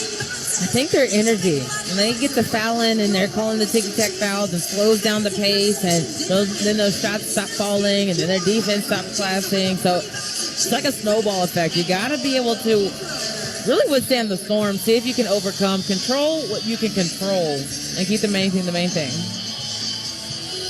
At 18-14 on the year, 5th in the WNBA standings against this Dallas team that's 8-24. Second worst record. Spot here where the Fever trying to take care of business at home, but it's going to take the comeback of the season. 5 on the floor to start the fourth quarter. Brianna Turner with her first minutes tonight. Out there with Kelsey Mitchell, Sophie Cunningham, Chloe Bibby, and Damiris Dantas. So not a typical lineup by any means. Right, and I think Steph White is just trying to find anybody, any five that's ready to play and wants to play. So it's a good idea to see if we can get some fresh legs in there. For maybe the first time all year, Breezy brings the ball down the court. Front court left, now to Sophie, to Kelsey near the Gamebridge logo. Right side, screen from DD. There was a jersey tug, no call. Chloe has it right arc. DD posting, and the pass is intercepted by Hines Allen. Great outlet down the floor. Siegrist, lefty, floater, falls. Having her best game of the season. Leads all scorers with 19 points. As she's recently back from a knee injury. So the deficit back to 14 like it was in the second quarter. Fever went from down 14 to up 6 early in the third before this one is slipped away. Yeah. Trying to recover. Kelsey between the rings. Downhill, step back, left elbow jumper, front rim, no. DD offensive rebound. Flips it up, no, but a foul. We'll shoot 2. 50 seconds gone by in the fourth quarter. And the Fever trailing 69-55. Remember, Dallas, too, not only the awful record this year, and not only have they traded away some veteran pieces recently, they're also without one of their best players in Arike Gumbawale, the former Notre Dame star, as Dantas' first free throw in and out. That kind of night. She's been their best free throw shooter this year. Now 21 for 25, and the second one does drop in. 69-56. 9 and change to go. Quinterly playing point off the bench for Dallas. The Hines Allen left arc handoff. Becker's blow-by layup good from the right side. She's got her own fan base. 71-56. 8:50 to go. Kelsey in a hurry, right baseline out to Dee, right wing, guarded by Yeru. Handoff to Kelsey. Hines Allen on her. Flips it over to Dee, right elbow. A lot of physical play is going uncalled. Dee backing down Yeru, fadeaway. Off glass is good. Okay. Tough shot for Dantas. 71-58. 8:30 to go. Half court for the Wings on the right side in white. And now a whistle is called away from the ball on Sophie guarding Beckers. I don't know. Contact, it just looks different on one side than it does the other. We just saw Dee basically get bulldozed and bullied on one side, so I don't know. For the game, both teams have been called for 14 fouls. Dallas has shot 4 more free throws. Yeru, post, left side, turns on Dantas and scores.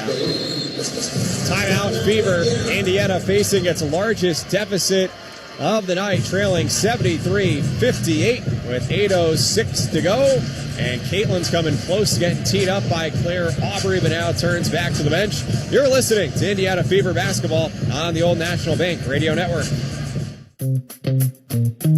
Fever fans, get ready to bring the heat. It's game day and Chicken Salad Chick is here to fuel your fandom. With 12 fresh made-from-scratch chicken salad flavors, pimento cheese, and egg salad, we've got the perfect meal for every fan.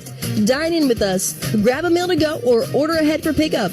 With 7 local restaurants, deliciousness is always within reach. Chicken Salad Chick is a proud sponsor of the Indiana Fever. Visit chickensaladchick.com to order now. Parents notice when something feels off. A look, a sound, a movement, a silence. Parents don't need all the answers, just the courage to ask the right questions. If a child may be showing signs of autism, early detection matters. Daymar is here to help with answers, support, and a team ready to help. Visit daymar.org today. Every child deserves a chance, and sometimes the most powerful move is to ask for help. From buzzer beaters to buzzbait and cornhole to canoes, Academy Sports and Outdoors has all you need to find your fun. And when fun's the goal, anything is possible. We're here for pre-game gear-ups, camping trip do-withouts, and days when the best things in life happen right outside your back door. Swing by your local indie stores in Avon, Westfield, Greenwood, and Bloomington for the top brands in the game at undefeatable prices. There's no match for fun, and fun can't lose at Academy Sports and Outdoors. When it comes to your education, WGU helps you stay in the game. Whether you're working full-time, raising a family, or juggling both, WGU's online accredited programs help you earn a degree in business, technology, education, or healthcare on your schedule. You can even score your degree faster by taking tests and turning in assignments as soon as you're ready. Join the thousands of students across Indiana who are making big plays for their future. Learn more at wgu.edu.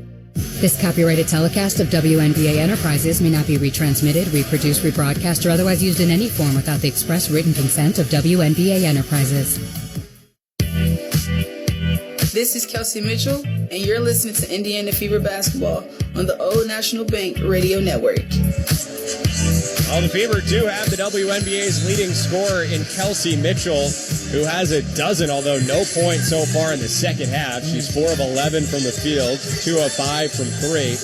Otherwise, the Fever remains shorthanded. No Caitlin, no Sydney, no Aerie. Special tonight at Gainbridge Fieldhouse Outside of Section 14 on the main concourse, there's a table set up for fans to be able to write notes of well wishes to the Fever's injured players. During this most recent timeout, Fever trailing the Wings 73-58, 8:06 to go. Saw lots of fans holding up signs, including some that were encouraging messages for the injured players. Yeah. In the black and red, right to left, halfway through the shot clock, Sophie whips it to Kelsey, pops a three, and connects. 73-61, 7:43 to go. Makes and stops. All right. Hines Allen, top of the key, angling left, shovels it to Beckers. Her pass deflected by Turner, stolen by Hull, who crosses up Beckers. Lexi, shovel pass, Didi, left wing three. Back rim, no. And a rebound for the Wings. Everything but the bucket. Hines Allen, left perimeter. Turner sags off for Hines Allen. A little sauce on the pass between the legs to Page, who makes a top of the key jumper. Some Dallas barbecue sauce right there for the Wings. It's 75-61. 3 minutes gone by in the fourth. Sophie Luke left to the basket, misses the bunny. Rebound, Yeru for the Wings. And she made some tough buckets in that first half, and that was probably about as easy as it got. Hines Allen, a lot of contact, setting a screen against Mitchell, no whistle. Segris left perimeter to Beckers. Now Sophie plays extra physical, getting away with it. Beckers, though, usually gets the whistle. Bounce pass Hines Allen, tees up a left wing three. A lot of time left, but that felt like a dagger. Now 78-61. 6:30 to go. This is the biggest lead of the game for the Wings. Turner, Gamebridge logo. Right side guarded by Yeru. Puts it on the floor to Mitchell. Right arc. Gets by Beckers. Bounce pass Turner. Left elbow. Greasy drives and scores. 78-63 after the banker. 6 and change to play. Hines Allen, left arc. With the white headband on. Handoff, Beckers. Lexi trying to guard her around a screen. Tough shot for Beckers. Doesn't go. She's down on the floor. 5-on-4 for the Fever. Dantas passes left corner. Kelsey, catch and shoot three. Got it. Timeout Wings. First-year head coach Chris Koplanis doesn't want Cambridge Fieldhouse to get any noisier than it is now. But the Fever down 78-66 with 5:48 to go. Forced the Dallas timeout. We're back after this with tonight's IBEW Local 481 Electric Play of the Game. You're listening to Indiana Fever Basketball on the Old National Bank Radio Network. Better Water starts with a free water analysis from C&J Water, proud partner of the Indiana Fever. From hard water solutions to pure, great-tasting drinking water, C&J Water is committed to helping you enjoy better water in every glass, load of laundry, and shower. Schedule your free water analysis today at cnjwater.com and discover how much better your water can be. C&J Water, local, trusted, and the choice of the Indiana Fever. Health insurance companies are expected to carry health benefits, but CareSource does so much more. We look beyond doctors' offices and hospitals to see the challenges that face our members. Then we help them achieve not just better health, but better lives. Along with Healthy Indiana plan benefits, we help our members find stable jobs, housing, childcare, and rides so they can find greater independence. At CareSource, we're removing barriers. We're improving lives. We're reimagining health insurance. Hey, I'm ordering dinner. I was thinking burgers. Boom! I just earned a $650 bonus for opening up a checking account at Old National Bank. Sorry, what'd you say? Burgers? No, I definitely said 40-ounce dry-aged tomahawk steaks. Yep, with those little sauteed mushrooms. Earn up to a $650 bonus when you open an eligible checking account and complete qualifying activities. Visit oldnational.com/checking and get old. Member FDIC. Additional restrictions apply. Offer valid through October 31st, 2025. Hey everyone, it's Jake from Payless Liquors. Charlie said sell it, so stop by one of our 26 family-owned locations and stock up with these great deals. Mick Ultra 12-ounce 18-packs for $23.99, Evan Williams half-gallons for $22.99, Hennessy VS pints for $19.99, and Don Julio 50ml variety packs for $15.89. Get Cuervo authentic half-gallons for $10.99, Joya variety 6-packs for $4.99, Delola Spritz Fists for $2.99, and Jim Beam 100 mils for just $1.99. Why pay more when you can pay less here at Payless Liquors? This is Natasha Howard, and you're listening to Indiana Fever Basketball on the Old National Bank Radio Network. Beckers, who has it between the rings, starts to drive left, forces up a shot off glass, no good. Kelsey snatches the rebound. Power play, 5-on-4. Beckers behind the action. Sophie, right wing three. Too strong, but a long rebound to Kelsey. Touch pass, AB, extra Taj, catch and shoot, right of the rims. Highlight stuff for the Fever, and Indiana's within 2. It's 42-40, 1:15 to go, second quarter. Our electric play of the game, powered by IBEW Local 481. IBEW Local 481, proudly powering your community.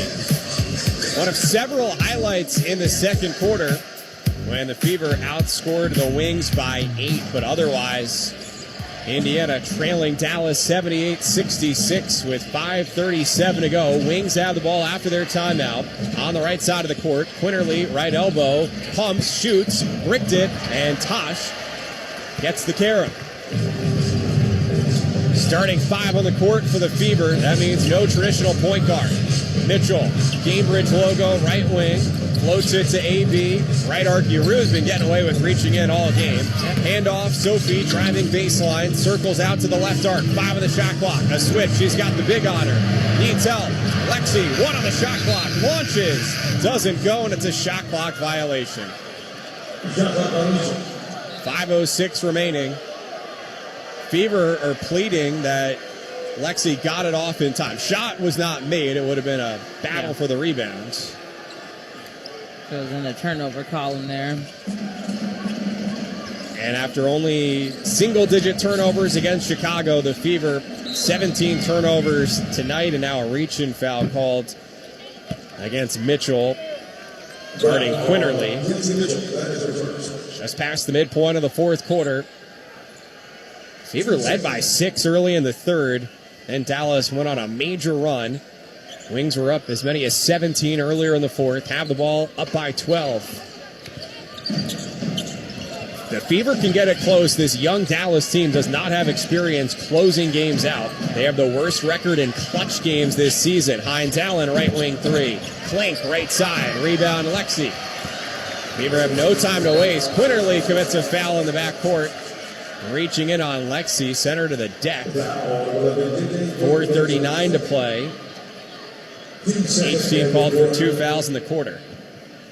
Yeah, you brought up a really good point. They don't have a lot of experience closing out games, so this is the time to attack and go.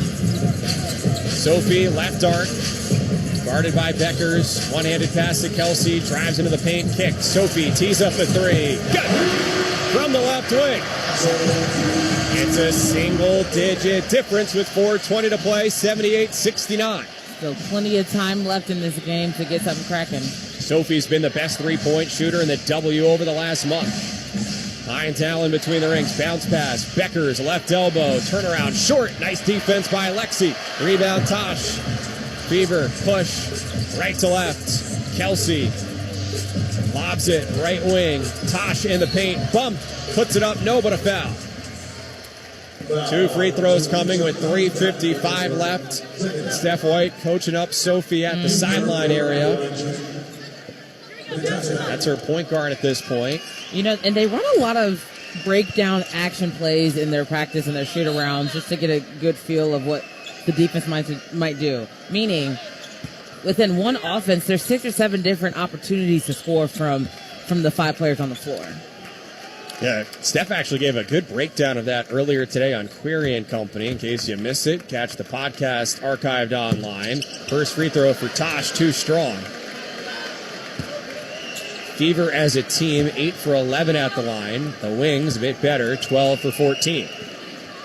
Tosh about to get another double-double added to her resume. She's a point shy of it, needs the free throw. And gets it here. So for Howard, a dozen double-doubles now, or I should say 8 double-doubles this year, just outside the top 10 in the league.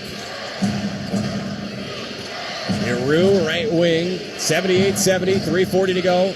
Beckers passes around the perimeter. Yeru, 3 short. Kelsey boxes out. Quinterly gets the rebound. That was clutch on the sideline. Now Mitchell brings it across the floor. Left side.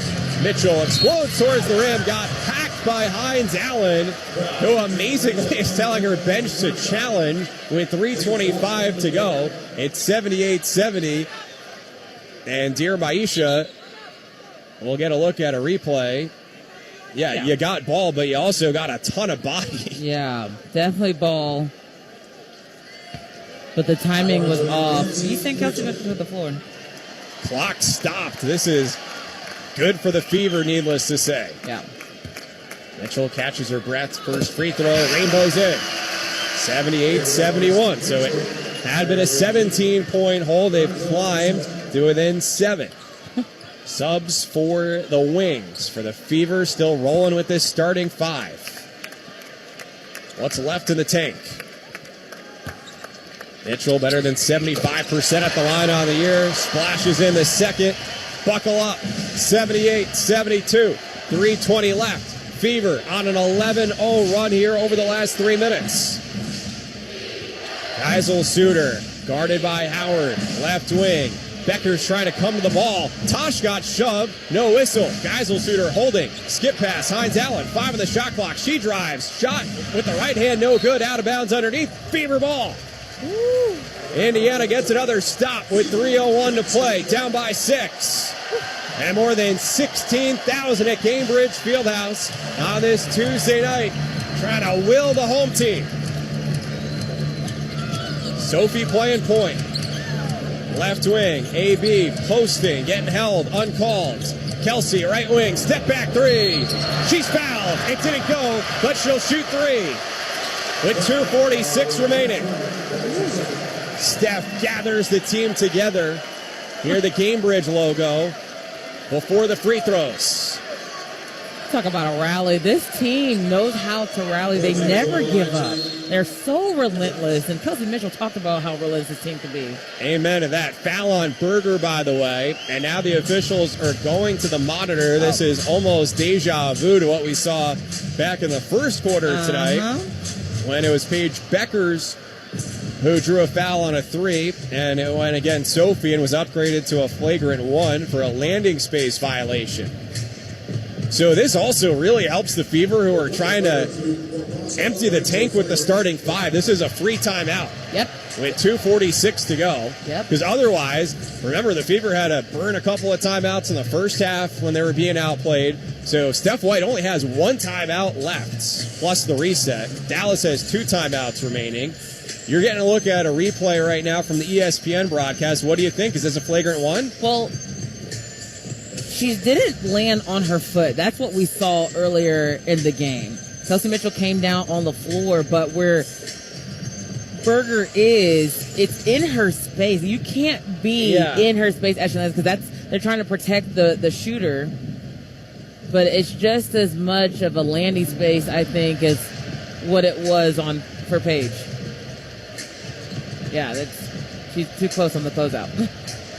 Kelsey tonight wearing down too. Light pink shoes on this inspiring Women Night presented by Teleties. Officials still at the scorer's table, hovered around the monitor. Well, in case you weren't with us all throughout tonight, Fever coming off that dominant win here to open the homestand Saturday against Chicago, but got off to a slow start tonight. Trailed by 8 at the end of the first quarter, swung it around in the second. It was tied at halftime, but then after a quick start to the third quarter, things unraveled. Trailed by a dozen entering the fourth quarter. Deficit swelled to as many as 17 in this fourth quarter, but it's currently a 6-point game, and The question here is, will Kelsey Mitchell simply get 3 free throws, or will it be 3 free throws plus the ball? And if you're really a dreamer, the Fever right now have a chance to tie the game. Yes, just a 2-possession game, well within their grasp. Something that they need to be able to do is just make sure that they focus on the play ahead, not try to get too far ahead. About to get the verdict. PA announcer Troy Pepper at the mic. After review is deemed a common foul. Oh, no. I don't know how you differentiate Yeah, the, I thought the it was two. quite similar. Yeah, me too. I don't know. I mean, again, you got to give her room to land. And Grace Berger just did not do that. Something to follow up on from before. Clutch game, so that's in the final 5 minutes when the score is within 5 points. Dallas, a league worst, 2-11 in such games. It is now a 5-point game, 78-73. You heard Kelsey make the first of 3. Spins it, low dribble. Spins again, bounces it, and arcs in the second. 78-74, 2:46 left. Kelsey's up to 22 points. Maddie Segrist has 22 for the Wings as well to match her career high. Kelsey's third misses to the left. Defensive rebound, Dallas. 4-point game, 2:40 left. Quinterly, rookie backup point guard, in for the Wings, handling. Beckers is off the ball. Pass it to the right corner. Hines Allen feeds right post. Giroux gets fouled by Boston and one. Giroux and Boston were tangled up. Aaliyah is saying that's a hook and holds. And Steph White's going to challenge. Yeah. A challenge with 2:31 to go. Obviously significant. Yeah. Because right now it's 80-74, but potentially it could go the other way, and it would still be 78-74, and the Fever would get the ball. Well, my thing is, if they were going to call the foul, they should have called it before she got the ball. It should have been on the floor. There was contact, nonetheless, but again, that contact didn't look any different from the time she got the ball, but before she got the ball, when she got the ball, and when she laid it up. Fever are trying to pull off their biggest rally of the season. The largest hole they have successfully climbed out of in a game this year was actually that Commissioner's Cup championship in Minnesota, where they were down 13 in the first half and went on to win. If you exclude that one, because it technically was not part of the regular season, the biggest regular season rally was here recently against Phoenix when they were down 12 early in that game on July 30th. Yeah. That one part of this current 5-game home court winning streak. If they can pull off this miracle here tonight, they'd have their first 6-game home court winning streak since 2015. Yeah. And the Stranger Things jersey as well. Yeah, undefeated in these threads so far this year. So as you get more looks at the replay here, you think there's a chance of it being overturned? I don't know. Honestly, the way that they're calling these fouls, I'm so far off of it. And yeah, well, you know, roll the dice. Again, a great crowd here, more than 16,000. Officials like to hear applause as well. Not in here. Looks like we should be getting it pretty soon. Eric Bruton sharing with the ESPN crowd. The challenge is deemed unsuccessful by Vienna.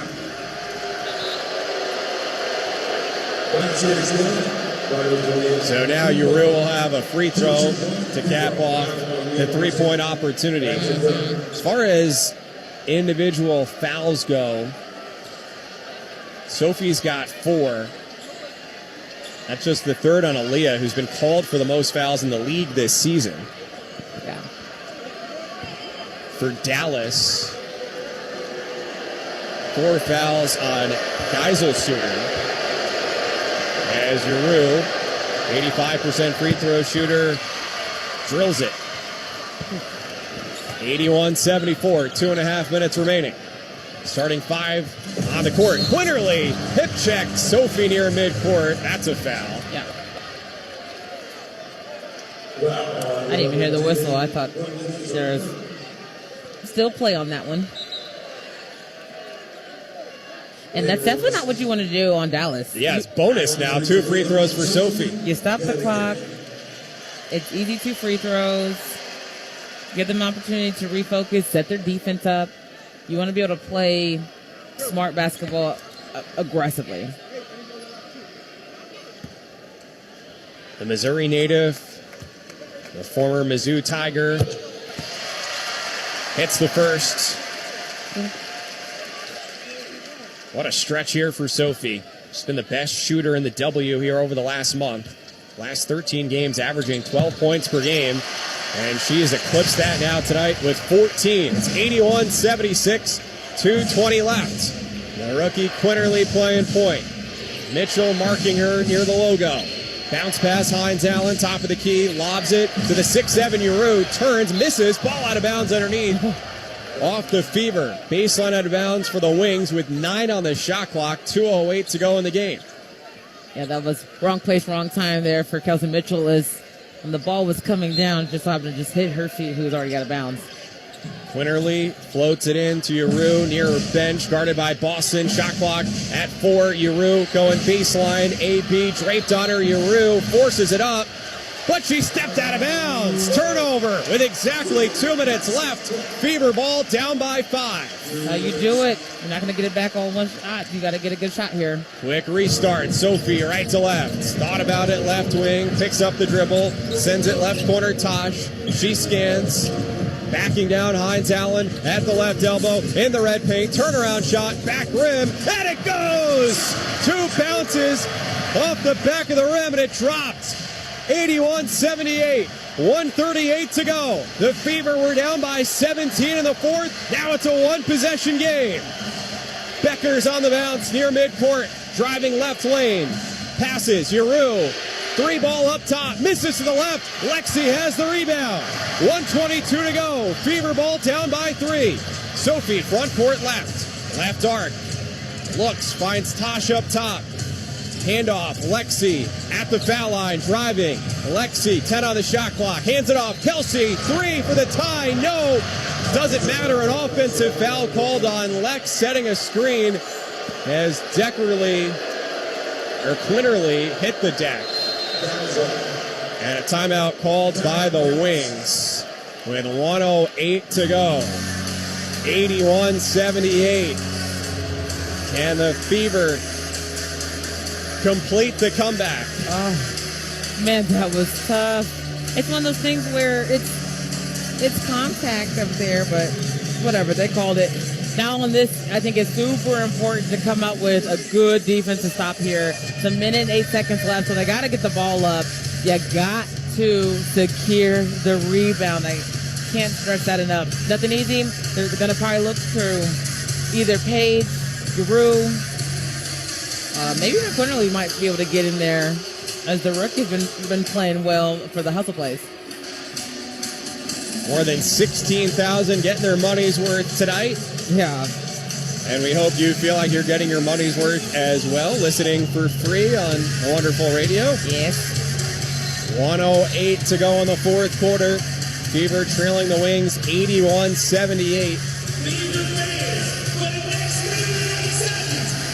And this short-handed Fever group proving to be resilient. What's the focus here for this last minute plus? Well, one, in a perfect world, of course, you're either going to get a turnover some way, somehow, or a great stop. How do you get that done? You make sure you talk effectively, talk loud. If you got to switch, you got to trap, make sure you rotate on the backside. Foul on Lexi was her 4th, team's 3rd. Sideline out of bounds. Beckers into Quinterly. Bounce pass. Hines Allen. Uru left arc. Shot fake to the elbow. Handoff. Beckers. Rise and fire. Front rim. No. Howard has the rebound. Final minute at Cambridge Fieldhouse. Fever down 81-78. Kelsey slows down the pace. Heads across midcourt. Right wing. Kelsey passes. Left arc. Sophie. 10 on the shot clock. Sophie. DHO. Kelsey between the rings. Kelsey still on the handle. Kelsey angling left. Floater off glass and good just as the shot clock expires. It's a 1-point game with 33 seconds left and another timeout called by Dallas. 81-80. How did that ball drop in there? And what, such a broken play, not knowing which way to go. Kelsey Mitchell, the shero, the league scorer. You know what? Give her the ball, get out of the way. Just go rebound. It is Inspiring Women Night presented by Teletyze here at Gainbridge Fieldhouse. Lynn Dunn was recognized at halftime. Well, regardless of the final score here tonight, this Fever team does continue to be inspiring. They are about as relentless as I've seen a team. Coming out of this timeout, you do not want to give up an open three. You don't want to send them to the line for an and-one situation. But you do want to be able to play straight-up defense to see if you can get a stop here and then race it down to see if you can get a better shot on the offensive end. So both teams are out of traditional timeouts. Remember, in the WNBA, you get a reset timeout, which you can't puddle, but you can advance the ball. Right. So each team still has that. Fever do not have a challenge available. The Wings do. Fever are in the bonus, so when Dallas fouls the Fever in most situations, shooting free throws. Fever have only been called for 3 fouls, so they have 1 to give with 33.4 seconds to go and a full 24 on the shot clock for the Wings, who do get to advance the ball after this timeout. And Maddie Segrist inbounding near her team's bench. Starting 5 still out there for the Fever as they have been most of the quarter. Ball goes into Beckers, bouncing at the Fever logo midcourt, guarded by Holt. 15 on the shot clock, 23 seconds to go in the game. Fever down 1. Dallas on the right side in white. Holt still on Beckers, 7 on the shot clock. Beckers right elbow, shot fake, leaner, bricked it. Tosh has the rebound. 10 seconds to go in the game. Fever ball down by 1. Tosh, front court left, gets it to Kelsey. Kelsey, right wing, 4 seconds to go. Kelsey against Quinterly. Kelsey, a whistle. And the Fever are using their reset timeout with 1.7 seconds currently showing on the clock. Steph White didn't like what she was seeing and elects to use the reset timeout. The Fever will inbound near their bench with 1.7 on the clock. Assistant coach Austin Kelly, who acts as an offensive coordinator, calls out a play. Sophie's the inbounder. Tosh between the rings. Sophie has it, scans. Kelsey comes to get it from the corner near the bench. Heaves, no good, and the game is over. Final score, Dallas 81, Indiana 80. The Fever were down 17 in the fourth quarter, had a look to win it, but come up just short. Oh, that's heartbreaking. And it never comes down to the last play. Never comes down to the last play. There were some things tuned up. They got up by 14, came all the way back, and you let them get up by 17, come all the way back. Just didn't have enough in the tank there to get that done. It is hard to beat a team 3 times in a season, let alone 4. Well, this is a team that others have been able to handle as Dallas now improves to 9-24 on the year. The Fever go to 18-15. So, with that being really helter-skelter there down the stretch, Kelsey had missed the shot from the top of the key. Yeah. I was looking at a replay of that because in real time, I was following the officials. Wasn't quite sure if she had made it. It would have hurt if that shot had gone in, but didn't count because of the timeout. As it is, nothing to really regret in that situation. But unfortunately for the Fever, it wasn't a great look then ultimately for Kelsey in the corner near the bench, and it hit the side of the backboard. Yeah, that's tough, and can't really see from the angles that they were showing us of whether there was a foul or anything. So they didn't call it. It was going to be a tough 3 to begin with. But my goodness, just heartbreaking. My heart was pounding. I was not prepared for that kind of ending. Yeah, that's a tough one here for the Fever. The 5-game home winning streak snapped, but still 1 game remaining in this homestand on Friday night at Fever Friday against the Washington Mystics at 7:30. So coming up, we'll have some post-game coverage for you here from Gainbridge Fieldhouse. Eddie Garrison also standing by with the W's greatest post-game show, but no happy recap tonight as the Fever proved to be resilient, but lose against the Wings by a final of 81-80. Post-game after this, you're listening to Indiana Fever basketball on the Old National Bank Radio Network. Hey fans, Sophie Cunningham here. If you have private student loan debt and are behind or even in default, you gotta call my friends at YRefi. YRefi refinances private student loans that others won't touch, and they provide you with a custom loan payment based on your ability to pay. And YRefi does not care what your credit score is. Just give them a call at 888-YRefi-34. That's 888-YRefi-34. Or go to YRefi.com. That's YREFY.com. Yeah, it's another day, but what kind of day is it really? A day of doom scrolling? Laundry day? Nah, it's a White Claw day. Light and refreshing tasting, uniquely cold way filtered. There's an iconic flavor for everyone. So grab a pack, grab your friends. Make the most of each day with those who matter most. When you're together with White Claw, every day is a once-in-a-lifetime experience. You just gotta grab it. White Claw. Grab life by the claw. Please drink responsibly. Hard seltzer with flavors. White Claw Seltzer Works, Chicago, Illinois. What's the hottest ticket in town? The Indiana Fever. The best way to get there? Indigo. Catch the fever by catching the bus. Indigo's Mikey acts as your fast break pass to experience high-octane Fever basketball, all while avoiding parking fees and traffic jams. Plan your Fever game night with Indigo. Visit indigo.net/how-to-ride to plan your trip and get connected to Mikey. Enjoy the ride. Enjoy the game. Indigo, the best way to catch the fever. Hey, I'm ordering dinner. I was thinking burgers. Boom! I just earned a $650 bonus for opening up a checking account at Old National Bank. Sorry, what'd you say? Burgers? No, I definitely said 40-ounce dry-aged tomahawk steaks. Yep, with those little sauteed mushrooms. Earn up to a $650 bonus when you open an eligible checking account and complete qualifying activities. Visit oldnational.com/checking and get old. Member FDIC. Additional restrictions apply. Offer valid through October 31st, 2025. This is Kelsey Mitchell, and you're listening to Indiana Fever basketball on the Old National Bank Radio Network.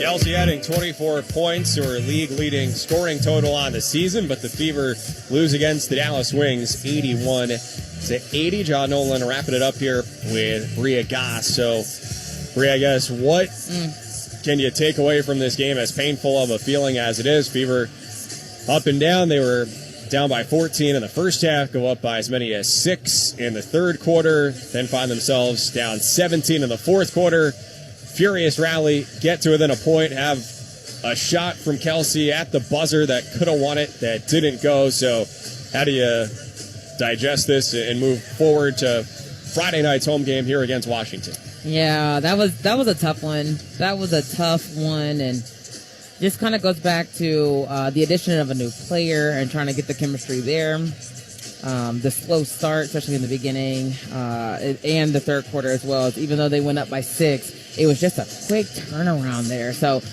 we got to be able to withstand the runs a little better and see if we can rally together and really put a big stop on those runs, especially when things start to get out of hand. Just how to find the hot player, see if you can get something either in transition or get to the foul line. And then also when shots aren't falling, that's when the defense has to be even more on point and just kind of to move with a purpose. So a lot of things to tune up there, but all in all, the fight was there. They're still relentless. It stinks that they came up short, because this would have been one of those games that they just kind of scooted by. So having this loss, hopefully they can see that and start to improve on from there on. Yes, trying to at least take away some lessons from the loss. So Friday against Washington, a team that had actually just beaten Dallas on Sunday in Texas, 91-78. So the Mystics are still playing hard. They still have the two sensational rookies in Sonia Citron out of Notre Dame, Kiki Iriafen out of Stanford and USC. But they've recently traded a couple of standout players, an all-star Brittany Sykes and Aaliyah Edwards as well. So it'll be a different-looking Washington team since the last time the Fever saw them, which was way back still in May, just after Memorial Day, when they still had DeWanna Bonner playing. So both teams are different now. Right. And it's, like you said, night and day, so we can't come out flat under any circumstances. And when we play, the bottom teams, we struggle. We struggle in a way of we got to start to put a stamp on these teams of not letting them see the day of light. And that starts really just in the locker room and practice and seeing if they can come out here and compete like we know that they can. So, we thank you for tuning in here tonight. We hope to see you out here at Cambridge Fieldhouse on Friday for a Fever Friday. Wear red, whether you're out here or not, in support of the team as the Fever try to keep pace in the playoff push. With tonight's loss, now they drop a half game behind the Las Vegas Aces, so the Fever currently in 6th. But still nearly a month left in the season. Actually, this is the 3/4 mark of the season. 33 games down in the regular season and 11 to go. And so make sure you get here Friday, because after that it'll be a week until the next home game on Friday the 22nd against the first place Minnesota Lynx. So we thank you for listening. We thank Eddie Garrison for serving as our studio producer. He'll be the host of the W's Greatest Postgame Show in a minute. Big thanks as well to our on-site engineer, Scott Fenstermaker, and glad to have Karina Scott with us up here in the broadcast area tonight. Best of luck to Karina, South Bend native, as she goes back to college here soon. So for Bria Goss and everyone else, this is John Nolan saying thanks and so long from Cambridge Fieldhouse after an 81-80 Fever loss against the Wings. Good night from downtown Indy. You've been listening to Indiana Fever Basketball on the Old National Bank Radio Network. Step back, fire, good! Palin for 3! This is the fans' post-game coverage of tonight's Indiana Fever 81-80 loss to the Dallas Wings. I'm Eddie Garrison. Thank you for joining us, and thank you for tuning in to the radio broadcast. If you were, if not, I'll play some highlights for you later on to kind of recap this one tonight. Indiana, they lose to the Dallas Wings. They're now 18-15. Dallas 9-24.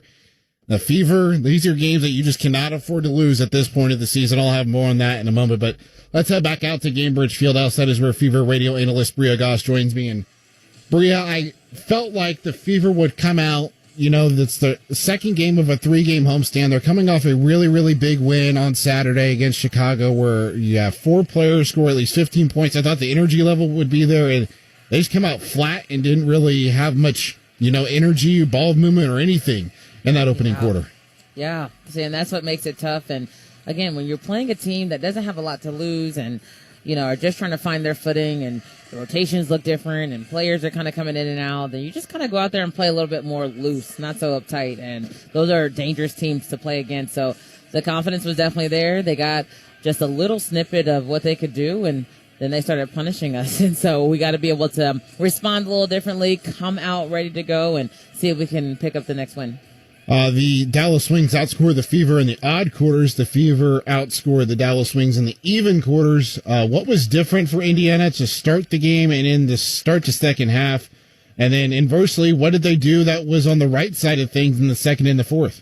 I think it just came down to energy. The energy in the first and the third just was not there. And then as soon as they came out of timeouts in that second and fourth quarter, it's like a light bulb went off, and next thing you know, they're doing a really, really good job playing together, finding the open man. They're doing a great job going to the hole, and they started playing really gritty when we just didn't see that in the first and the third quarter. I was listening to you guys and the ESPN broadcast with Ryan Ruocco and Rebecca Lobo, and Stephanie White joined them to start the second half, and she literally said, the first point is hey, what do you guys want to do in the second half? She goes, got to get Aaliyah Boston the ball. They do that in the third quarter. Yeah. She gets 6 points, 2 of 4 shooting. Outside of that, Aaliyah Boston was not really much of a factor in this game. Yeah, man, and that's tough, because especially when she opened up the game, scoring the first two points, that's always a good sign. So one of those things about Aaliyah, she doesn't really ever disappear. When she's not scoring, she's still doing other things on the court. So it's always good to see, especially on the defensive end, that she has multiple things in her bag. And like you said, sometimes we just got to throw it in there, and sometimes that is just our best offense. All right, in conclusion here, Bria, it was the season debut for Odyssey Sims. She plays 13 minutes. She doesn't score. What'd you think of those 13 minutes with Odyssey tonight? Yeah, definitely one of those things where she's trying to get her feet wet. Again, she's a vet in this league, so she knows how to play. She knows how the league is called. She's played heavy minutes. She comes from a great background. So seeing these first 13 minutes definitely doesn't define her. And honestly, it's really up from here. You know, she was 0 for 4, but only taking 4 shots. She's got to be more aggressive, got to want the ball, got to distribute the ball a little bit more and really see if she can get going. But only one day of practice, I'm okay with this. That's Bria Goss. We'll chat again after Friday night's game, but you'll hear her before that with John Nolan on the call, 7:30 right here on The Fan against the Washington Mystics. Bria, have a great rest of your day, and we'll chat on Friday. Yeah, thanks so much.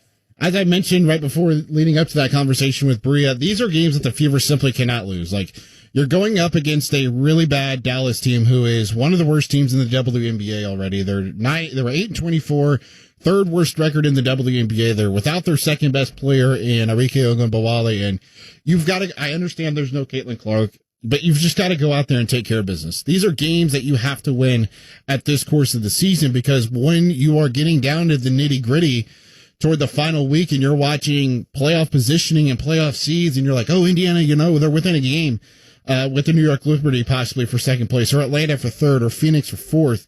You look at these games and these are the ones you have to go back to and circle and be like, that is the difference. That is why Indiana is 6th and not 5th. In the WNBA standings. These are games that are going to hurt, and I know Stephanie White and company will definitely discuss that in the locker room, but they won't say that publicly just because that's not how, you know, professional organizations operate. They'll just, you know, so you got to handle business, we got to be better, we got to go back out there and get ready to play for the next game. I'll have more thoughts on this one, plus we'll identify the Payless Liquors player of the game next, right here on 93.5 and 107.5 The Fan. Hey everyone, it's Jake from Payless Liquors. Charlie said sell it, so stop by one of our 26 family-owned locations and stock up with these great deals. Mick Ultra 12-ounce 18-packs for $23.99, Evan Williams half-gallons for $22.99, Hennessy VS pints for $19.99, and Don Julio 50ml variety packs for $15.89. Get Cuervo authentic half-gallons for $10.99, Joya variety 6-packs for $4.99, Dalola Spritz Fizz for $2.99, and Jim Beam 100 mils for just $1.99. Why pay more when you can pay less here at Payless Liquors? Everybody knows Hubler's got the best warranty around. 10 years, 200,000 miles. But did you know? Now you can get that same limited powertrain warranty on new Toyotas. Introducing the all-new Hubler Toyota. Get grand opening savings all month long. Choose from Camrys, Corollas, Highlanders, Tundras, and more at the grand opening of the all-new Hubler Toyota on US 31 South in Indianapolis. Visit HublerToyota.com. Cover me! Hi, I'm Brian, your friend and jeweler here at Shane Company. Come on in, feel at home, and let's find your dream engagement ring. I'm proud to work for a company that puts customers first and lets them shop the way they want to. See, we believe shopping for an engagement ring should be fun, without any of the pressure. We don't work on commission, so finding your dream ring is truly on your terms. We'll be right by your side as your friend and jeweler to help you find a ring more beautiful than you imagined and stick to your budget too. We have all of the styles and all of the smiles. You can even watch our in-house jewelers working their magic inside your neighborhood store. It's that kind of care and craftsmanship that makes Shane Company's free lifetime warranty the best in the business, saving you thousands over time and giving you peace of mind. No appointment necessary, or check us out at shaneco.com. Because a friend knows when you're ready, you're ready. Shane Company, your friend and jeweler. It's not just adults who can feel stressed out, or children feel stressed too. I'm Tammy Silverman of Indiana Youth Institute. Between school demands, maintaining friendships, and expectations from adults, it's no wonder that children sometimes feel stressed out. But unlike adults, experts say children may not be able to recognize stress or know how to cope. Luckily, you can help your child handle the challenges they're facing. Start by making yourself available to talk and be a good listener. Let your child express their views, and when you respond, focus on your child's feelings rather than your own. You can also ask your child what they need from you, whether it's advice or help solving a problem. But if stress is still overwhelming, experts recommend you reach out to a licensed mental health professional to make sure your child gets the support they need and deserve. This Kids Count Minute is a message from Indiana Youth Institute. For more parent tips, visit IYI.org. Kids Count on you. from the DriveHubler.com studios, this is 93.5 and 107.5, The Fan. WIBC HD2, HD3, Indianapolis. This is 93.5 and 107.5, The Fan's post-game coverage of tonight's Indiana Fever loss, 81-80 to the Dallas Swings. Thank you for tuning in. Indiana next in action on Friday, 7:30. More on that in a couple of minutes, but let's recap this game tonight. Indiana, they have that really good win on Saturday against the Chicago Sky. They pretty much lead from start to finish. They dominate that game. They have a lead of 20 points going into the fourth quarter, and that allows them to rest Natasha Howard and Leah Boston. So you're thinking, all right, Indiana come in prepared. They'll be fresh. They'll be energized in a jam-packed Gainbridge Fieldhouse. Grace Berger making her return to downtown Indianapolis, making the start for Dallas. Paige Becker's in town. It should draw a big crowd. And Indiana Fever come out and they lay an egg in the opening quarter, outscored 23-15. And they only convert 4 baskets in the first quarter, shooting 29%. Most of their scoring coming at the foul line. They went 5 of 6. So if they don't get to the line, they are having a really, really, really bad opening quarter. Leah Boston was the team's leading scorer, starters, that is, with 4 points. Chloe Bibby came in there with a couple of threes in the final minutes of the first quarter to kind of salvage it, to get Indiana back on track offensively. As for Dallas in that opening quarter, it was Lee Yarou off the bench with 8 points, and she was the difference maker in the beginning of this game and at the end of this game for the Wings as well. Indiana, though, they do come back in the second quarter. They start with a 9-0 run. They cut it to 34-29. However, this is kind of the theme of the night for the Indiana Fever when you look at this game. They'll have a run, but Dallas would respond. And in this instance, Dallas scored 5 consecutive points after the Fever had just cut it down to 5 points to go back up by 10. And then this is kind of where the game felt like it was shifting in favor of the Fever, because you're going into the halftime now with some momentum after a 13-3 run to tie the game at 42 in the final 3.5 minutes of the second quarter.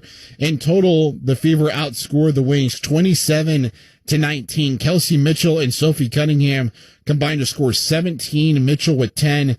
Cunningham with 7 in the period. Maddie Siegrist started to get going for Dallas in the second quarter. She had 7 points out of the team's 19. So at halftime, Indiana and Dallas, they were all tied up at 42 each. Siegrist was the leading scorer with Kelsey Mitchell with 12 points. The only other player in double figures was Lee Yarou for Dallas off of the bench. Sophie Cunningham had 9. Aaliyah Boston had 8.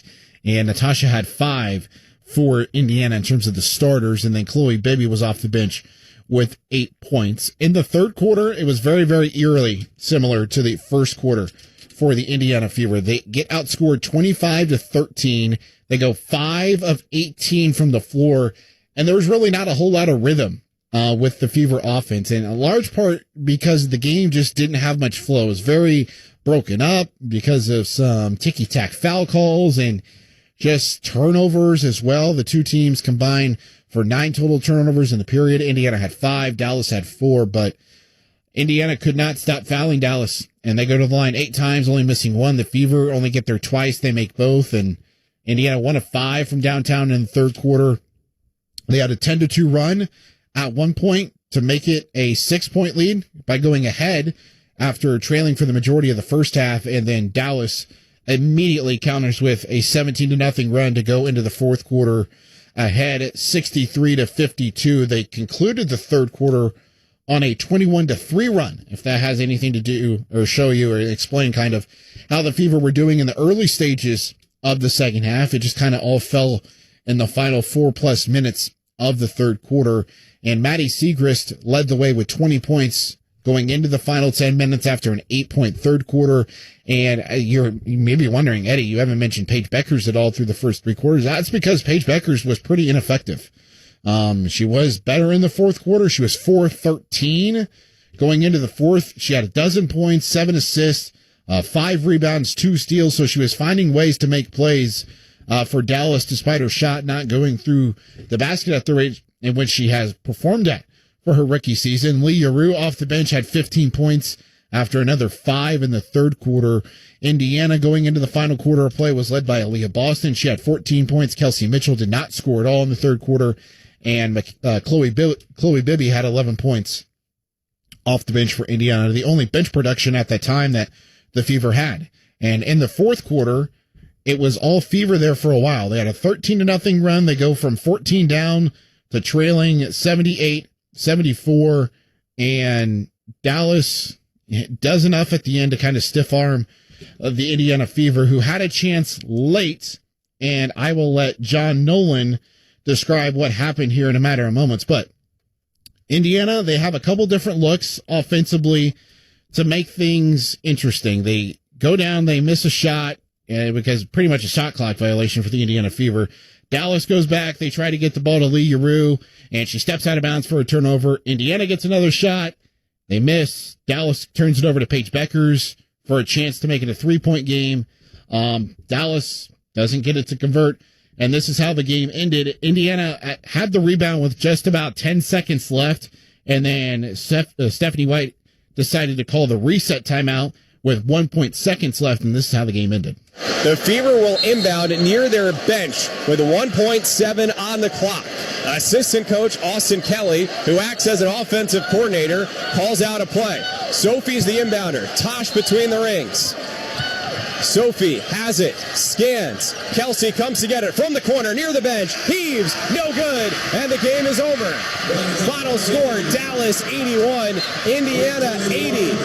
That's how it ended for the Indiana Fever. They are now 18-15 on the year. Dallas is 9-24. Now let's take a look inside the box score. This one will start with the victorious Dallas Swings. They were led in scoring by Maddie Siegrist.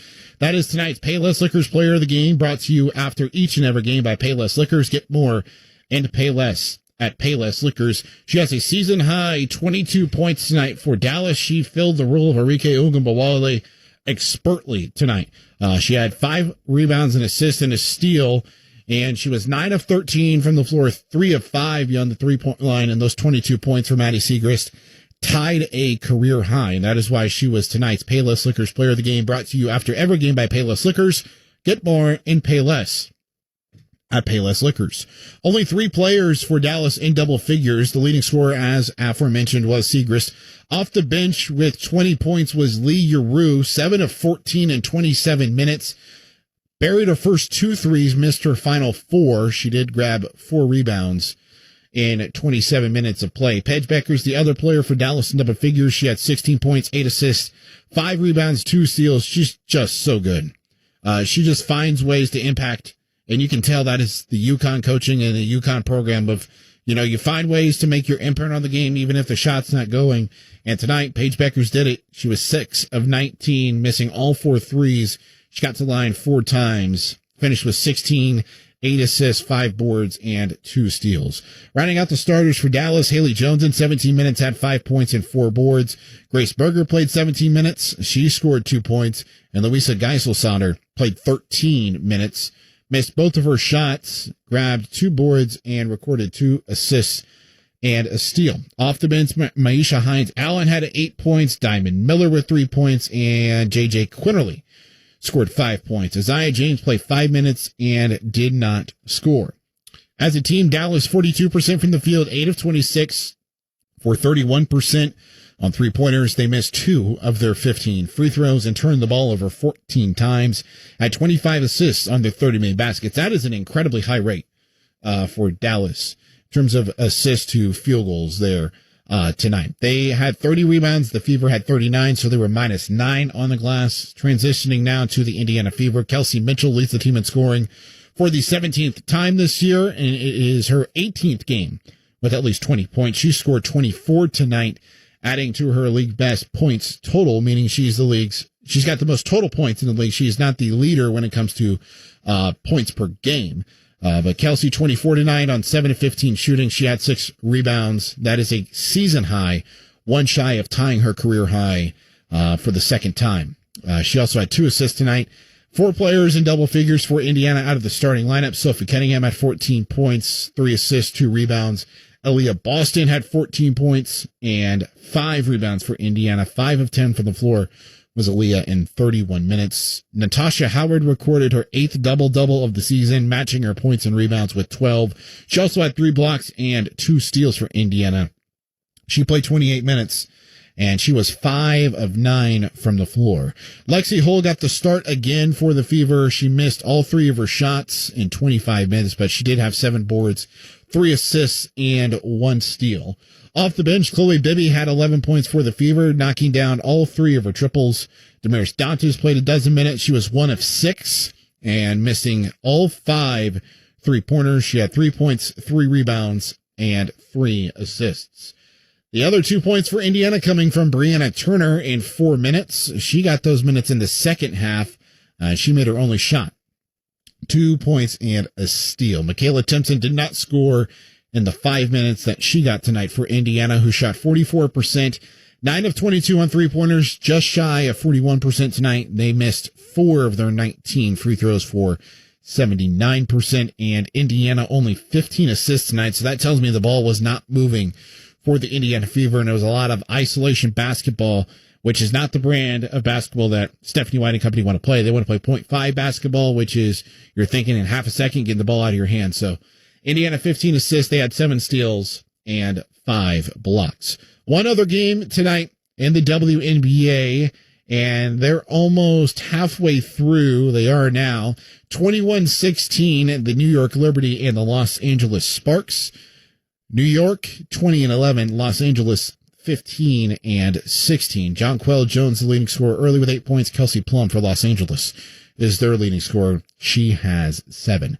Now let's take a look at the WNBA standings on after tonight's game. New York second, tied with the Atlanta Dream. They're 6.5 games back of the 27-5 Lynx. The Phoenix Mercury are 4th. They're 19-12.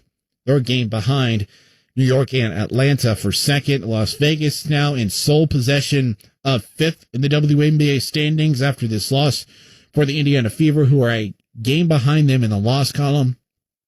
Los Angeles 18-14, Indiana 18-15. And if those two teams tie in the standings when the regular season ends, then Indiana will have the head-to-head advantage because they took 2 of the 3 games in the season series against Las Vegas. Golden State is a game behind Indiana. They have not played as many games as the Fever, but they are 2 wins behind Indiana in the standings. Seattle just on the tail of Golden State. They're a half game behind the Valkyries. And then Los Angeles is on the heels of Seattle, so things are just so jumbled right now. Los Angeles 15-16, Seattle 16-16. So with a win tonight, Los Angeles could be tied with Seattle for 8th in the standings. That's why those games are so important for the Indiana Fever. You got to take care of business, especially while you don't have Caitlin Clark, because that schedule is going to get a little bit tougher because they have yet to face the Minnesota Lynx. They have to face them 3 times in the final month of the season. And I keep saying on Query and Company here on noon to 3 that I think that first matchup on August the 22nd, circle your calendars, that is a week from Friday. I think that'll be the time where we get Caitlin Clark back, just based off of how the Fever are taking this very slow. And Stephanie White has said that they're starting to, improve and upgrade her, just the stuff that she's doing on the floor with her running and her conditioning. So they're taking it very slow. She said that they need to see Caitlin for multiple practices, and the only real stretch of time for the Fever to have multiple practices is following that game on this Sunday, the 17th at Connecticut, and they're off until Friday the 22nd against Minnesota. So the next game for Indiana between now and then at home will be on Friday against the Washington Mystics. That game will start at 7:30. I'll have the pregame coverage at 7:15. That'll wrap up the Fever postgame coverage right here on the Fan. Once again, Dallas 81, Indiana 80 until Friday night. I'll talk to you then. Thank you for listening to Indiana Fever coverage right here on the Fan. Hey, Hey everyone, it's Jake from Payless Liquors. Charlie said sell it, so stop by one of our 26 family-owned locations and stock up with these great deals. Mick Ultra 12-ounce 18-packs for $23.99, Evan Williams half-gallons for $22.99, Hennessy VS pints for $19.99, and Don Julio 50ml variety packs for $15.89. Get Cuervo authentic half-gallons for $10.99, Joya variety 6-packs for $4.99, Delola Spritz Fists for $2.99, and Jim Beam 100 mils for just $1.99. Why pay more when you can pay less here at Payless Liquors? Did you know up to 50% of outdoor water use is wasted? And did you know that there are things you can do to help change that? Indiana American Water suggests that you water early or late in the day to reduce evaporation. Also, be sure to fix any leaks and skip watering when rain is in the forecast. Consider rain barrels, mulch your garden, and use drip irrigation for your plants. Be water wise. Conserve today, sustain tomorrow. Find more conservation tips at Indiana American Water's Wise Water Use Resources at indianaamwater.com. Radio 1 is seeking a general sales manager to lead our sales operations in Indianapolis. The ideal candidate will bring a strong track record in sales leadership, team development, and revenue generation across both traditional media and digital platforms. This role requires a bachelor's degree and 2 to 4 years related experience and/or training or equivalent combination. To view the full job listing and apply, go to urban1.com/careers. Applicants are subject to a background check. Radio 1 is an equal opportunity employer. Everybody knows Hubler's got the best warranty around. 10 years, 200,000 miles. But did you know? Now you can get that same limited powertrain warranty on new Toyotas. Introducing the all-new Hubler Toyota. Get grand opening savings all month long. Choose from Camrys, Corollas, Highlanders, Tundras, and more at the grand opening of the all-new Hubler Toyota on US 31 South in Indianapolis. Visit HublerToyota.com. Cover me! HAMV for the best in realty. Mark Dietel, Mark Dietel Realty, 317-755-4232. That's markdietel.com, Mark DIETEL.com. Today, Luke and Emma in Franklin began building their new dream home and needed to sell their old place. Heard about Mark Dietel on the radio and made it easy. Did Mark with multiple offers in the first weekend and closed in 25 days at the price that they wanted. It's Mark Dietel, Mark Dietel Realty. In fact, Mark Dietel's the only real estate expert I trust and recommend with the sale of my home. Mark Dietel guarantees your home sold at a mutually agreed upon price and deadline, or he will buy it. Pick your move date. There are no long-term contracts, and you can cancel at any time. It's Mark Dietel and Mark Dietel Realty, 317-755-4232. That's markdietel.com, Mark DIETEL.com today. With a back injury. We're going to be monitoring that all season long. That is why I'm worried. This is a Super Bowl contending team, and you never want your quarterback dealing with anything neck, back related. Adam Schefter, also on Unsportsmanlike, added to the Rams' thought process with Matthew Stafford's back. I don't think that they're overly concerned, and I think if they had a game this week, Matthew Stafford would be playing in that game. They're just being extra cautious and extra careful, as they should be at this time of the year. I believe that when opening week rolls around against the Houston Texans, Matthew Stafford will be out there playing. Now, again, if there's a setback, that's the concern, I think, that there's a setback, that it gets worse. And it's a back. So that, I guess that always could be. But I'm just telling you, having been there, they certainly do not have a high degree of concern that this is going to be a major issue.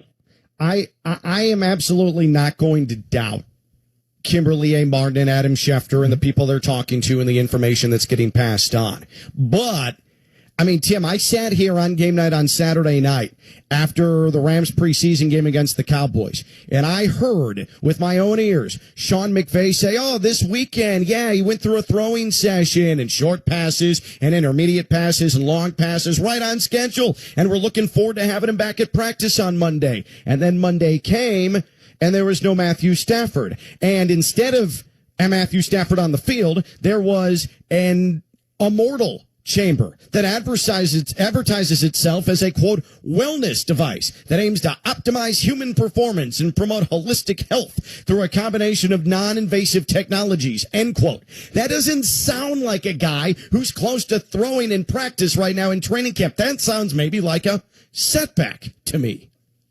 It sounds ridiculously LA to me. That's what like was there a tanning bed in there? Like what was there a kale salad and an ice dip? Like what are we looking at? Here's the thing with Matt Stafford. He has the most iconic mic'd up of all time, and it's him grunting through a horrendous shoulder injury to throw a game-winning touchdown. Being the tough guy, when it's part of your identity, it catches up with you, right? The longer it goes, the more tough guy you have to be. I think back to, I'm fairly confident on this, pre-LeBron Dwayne Wade, his saying was fall 7, stand up 8. Like that was his little tagline on his Converse shoes and stuff. Like, I'm not surprised that later in his career, Dwayne Wade had some injury issues. Like his whole identity was like, I get beat up and I keep going. That's Matthew Stafford. Like he was known as the tough guy. And as the quarterback, that's, as a former quarterback, it's awesome when other people think that you're tough because you go your whole life, everyone's calling you like a pretty boy. So it's really fun that he's one of us, right? He's like our guy, but now he's 37 and he's going to have to be really tough again. Like, I don't think back injuries necessarily, get healed in time for week 1. Right. What it becomes is, maybe with the little epidural, maybe with a little ice, a little stem, little heat, you find a way to get out there and play. And then Monday, you're sore as heck every single week. And if that's what it has to be, that's what it has to be. And you better be on the same page with Puka. You better find out a way to get on the same page with Davante Adams because, you're going to be playing on Sundays with them and you might not be practicing with them on Wednesdays. Game night on ESPN Radio, the ESPN app with Tim Donnelly. I'm Ken LaVicka. I was so high on the Rams this offseason, and I'm not just dumping that in the trash. If Matthew Stafford is healthy, this is a Super Bowl contending team. Seeing the run that they made and outplaying the Eagles in the snow in the postseason last year, that showed something to me. And I thought the Rams got better in the offseason, even with Cooper Kupp going up to Seattle. I don't see any way a semi-healthy Matthew Stafford and Davante Adams don't succeed. Like, that has to succeed. It's foolproof. But if it's Jimmy G and it's Davante Adams, then I feel like, playoff team, but I'm a lot less likely to say, that's a team that can make a run come postseason time. If this is a movie, and it's not, but if it is, Matt Stafford says something really cool, right? Something like the back is a heck of a long way from the heart, and he walks out onto the field, right? Uh-huh. Or he hits you with I'm not as good as I once was, but I'm as good once, something like that, and he rolls out there because from his right shoulder to his right hand, the dude is special, right? Like his arm is special, and he might not need as much torso rotation as other guys to get the velocity that he needs because he is that physically gifted, but your back it's not an easy one, man. It hurts. Getting out of bed hurts when your back is messed up. Walking to the facility hurts. And you might be good in warm-ups, but at some point, a defensive end is going to catch you. And when your breath is gone and you're trying to stand up and your back saying no, it takes a special kind of cowboy, like a special kind of old ranger for a guy like that to stand up and keep playing. I love your Remember the Rams movie pitch with Matthew Stafford as the lead. By the way, here's a tease. We got Denzel quotes later in the show. Exactly. Shout out to Remember the Titans. We're all about Tinseltown tonight. This is a Hollywood edition of Game Night on ESPN Radio. At ESPN Radio, by the way, on Twitter, tweeted us, what would the name of the Hollywood blockbuster with Matthew Stafford and his inspirational speeches be as he tries to lead the Rams to a Super Bowl run with a bad back. But at some point, the Rams, because the Rams aren't going to tell Kimberly A. Martin and Adam Schefter, hey, we're screwed. This is a huge disaster, at least not yet, right? Because they don't have to be open about anything. But again, I am not buying that there isn't just a little bit of trepidation because it's Matthew Stafford and the back is such a big deal. And it's prone to setbacks as well. And the difference between he and Jimmy G, it's not a small one. That's no disrespect to Jimmy G. That's respect to Matt Stafford. It's a big gap. So you have Matthew Stafford, Super Bowl contender, What about the Cowboys? Are they even in that discussion? Up next, how important is winning actually for Jerry Jones? With Tim Donnelly, I'm Ken LaVicka. Game night on ESPN Radio, the ESPN app, and Sirius XM Channel 80. Hey, it's your resident Super Bowl champ, Chris Kennedy. Coming up Wednesday, I'll tell you which Steeler is facing the most pressure heading into 2025, Mike Tomlin or Aaron Rodgers. It's Unsportsmanlike, 6 a.m. Eastern, right here on ESPN Radio, ESPN2, and ESPNU. Every 40 seconds, a child is reported missing. That's 2,000 children every single day. It's a heart-wrenching reality that we can no longer ignore.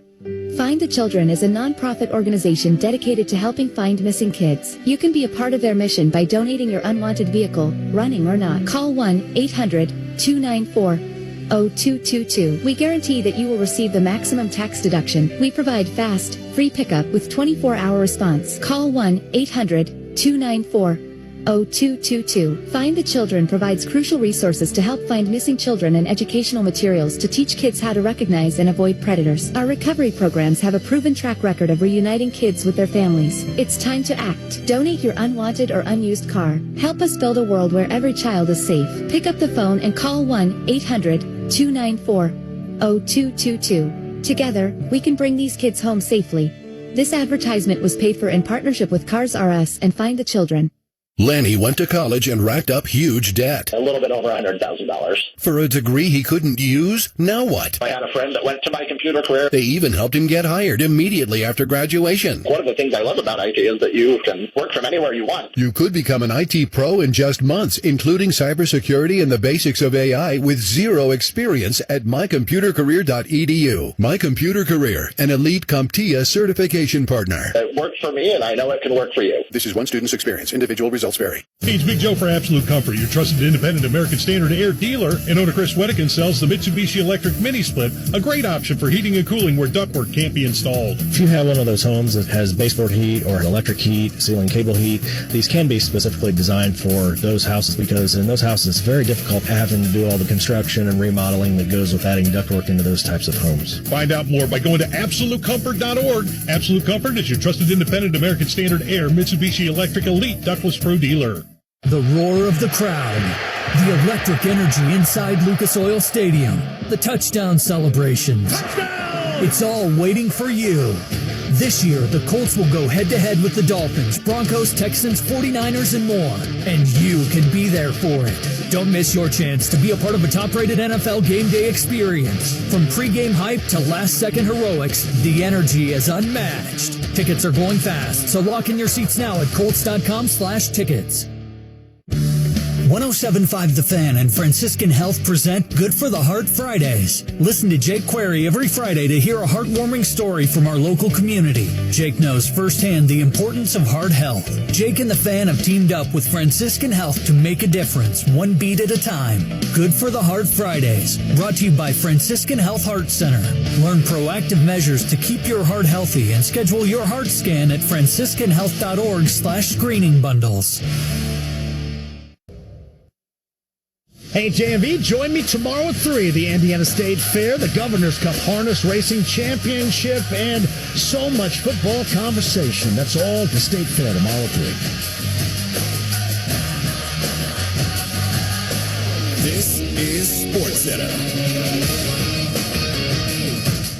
I'm Nick DeLuca. It's another win in Milwaukee. The 1-0 to Yelich, a high fly ball, deep left center field. This is back.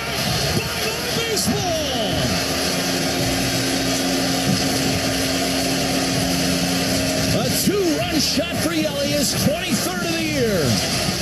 And the Brewers have broke this game open in the 5th. It is 6-0 Milwaukee. 6:20 WTMJ. Yelich homer, part of a 2-touchdown Brewers rout. They beat the Pirates 14-0. 11 straight win for the Crew. Now 31 games over 500. Have 2 11-game winning streaks this season. Bryce Turang, Sal Frelick, Caleb Durbin, and Andrew Vaughn all homering. Brewers getting to Paul Skeens for 4 earned in 4 innings. Since debuting for the Brewers on July 7th, Andrew Vaughn has the 6th highest average in the majors, 6th best OPS, and the 2nd most RBIs with 32. What an addition as part of a magical season for Milwaukee. Elsewhere, new home run king in Queens, 253 for Pete Alonso to pass Darryl Strawberry for the Mets franchise record. He would add another tonight to get to 254. The Mets snap a 7-game losing streak with a 13-5 win over the Braves. The Mets win, so do the Reds. Stays a 2-game lead for New York for the last NL wildcard spot in the NFL. Packers quarterback Jordan Love having a minor procedure to repair a torn ligament in his left thumb, expected to be good for Week 1. What's up, kiddos? Clinton Yates here. Coming up on Wednesday, our two-a-days feature the Browns and the Bengals. Let's take it on down to Ohio, and we'll react to a QB tier list in the NFL. Wednesday on Clinton and Friends at 10 a.m. Eastern on ESPN Radio and ESPN app. Let's start where Micah is. He's here. For Jerry Jones, though, he's not concerned about Micah and the contract, believing it eventually will get done. Y'all are getting in what's in the mind and what's in the set. This is a good time. He's subject matter. It's what it is what it is. And we'll work through it or we will not work through it. Once again, Jerry Jones wants to let everybody know that his yardstick is bigger than anybody else. And for somebody who thinks he has that kind of cachet, which organization has not won the championship since 1996, it's laughable at times.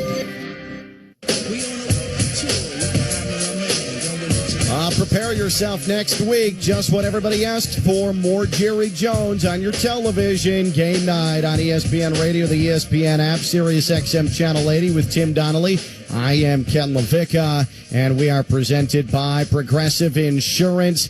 It is August 19th, exactly a week from tonight, Tim, when Netflix is going to drop the brand new documentary, the Jerry Jones-themed documentary. It is America's Team, The Gambler and His Cowboys. And boy, what better promotion than that brand new documentary than to have a long, drawn-out, holdout trade request from your Pro Bowl all-world pass rusher, Jerry Jones v. Micah Parsons. I mean, Jerry Jones and his instinct when it comes to organic marketing is second to none. Yes, and maybe because I don't want to give Jerry like the out that he's this genius, guru manipulator. I think if we start acting like him dragging out the Micah Parsons deal as part of some bigger plan is giving him way too much credit. Like when you're wrong talking to your friends and then they call you out on it and you're I was testing to see if you would catch that I was wrong. It's like, no, you weren't. You're trying to change what you're doing now, right? He's messed up the Micah Parsons thing. I think I'm fine saying that. So now if he turns around and goes, actually, I was dragging it out intentionally to promote the Netflix documentary, I'm going like, were you? Or did you not pay your guy and now he wants $45 million a year and you overpaid Diggs and you overpaid Dak and you overpaid Steele? And now you're not doing it, and you need a reason to make it seem like you're playing chess when everyone else is playing checkers, when in actuality you just lost at tic-tac-toe. Yeah, no, this is just him. There's no grand plan to promote the docu-series. This is just Jerry Jones. He's stubborn. He's boorish. He is and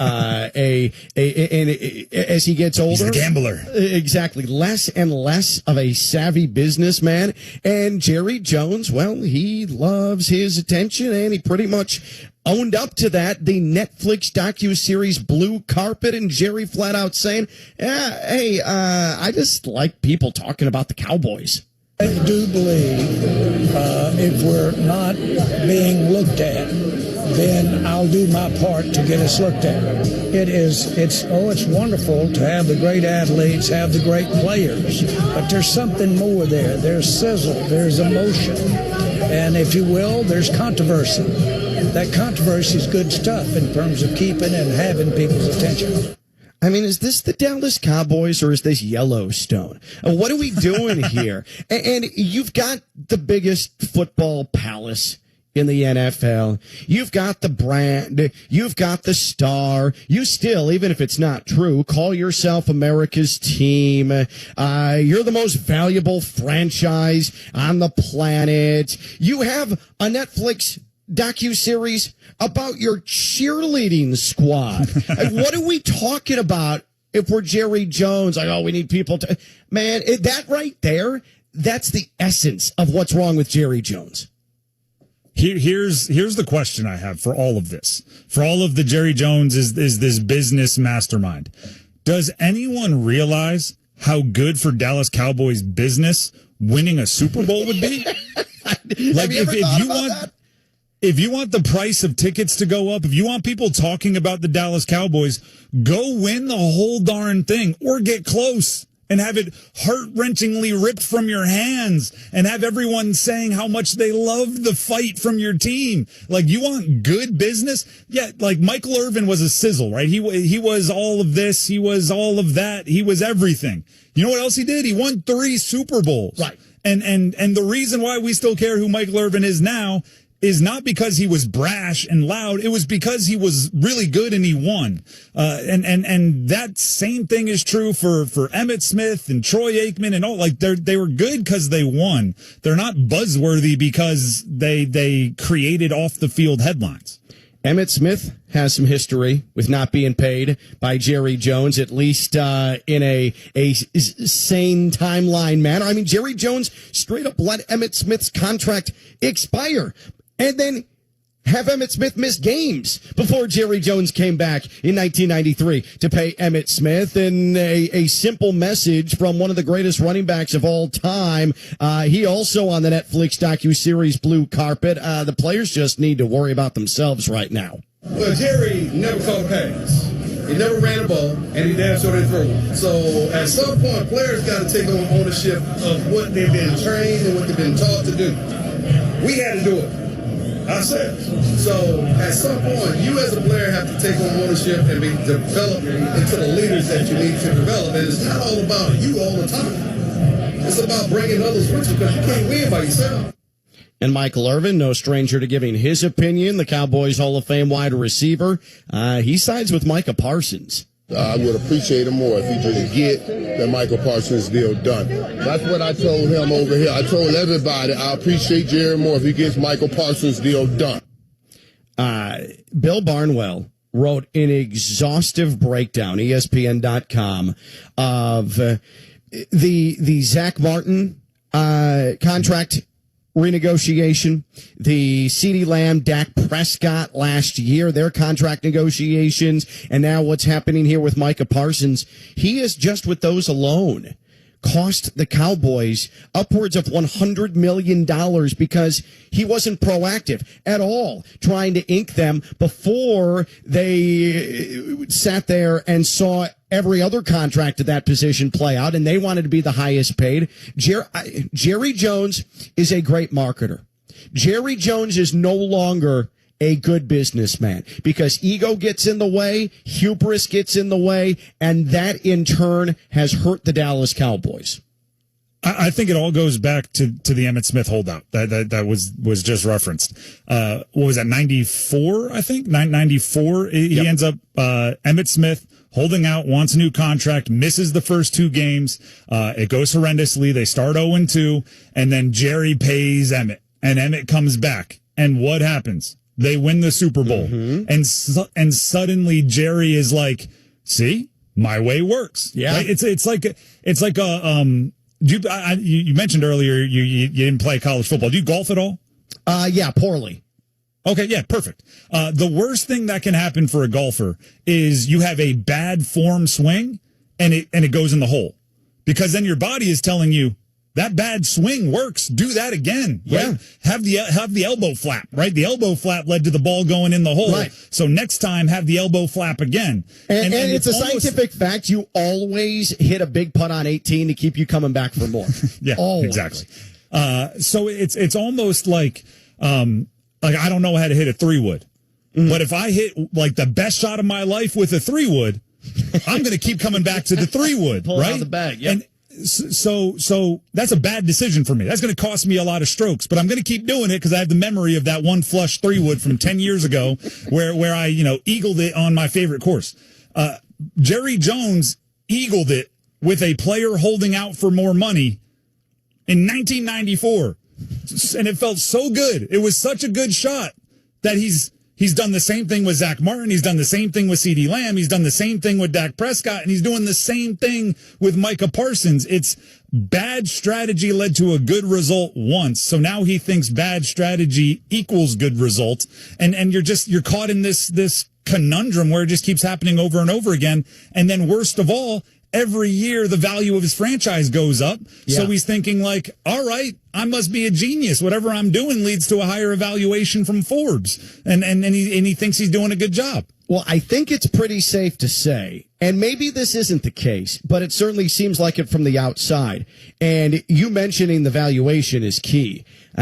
Jerry Jones, I do believe that valuation, depending on the type of mood he's in or depending on the time of year, feels better to him than another failure of a season. And think about it, another failure of a Cowboys season. What do people want? More of his time, more of his attention. They want to put more microphones in his face. It's still satiating deep down, even if it's masochism at that point, this desire to address the media and talk to the people. There's no losing if you're Jerry Jones, and inherently, that's a big problem for the success of the Dallas Cowboys.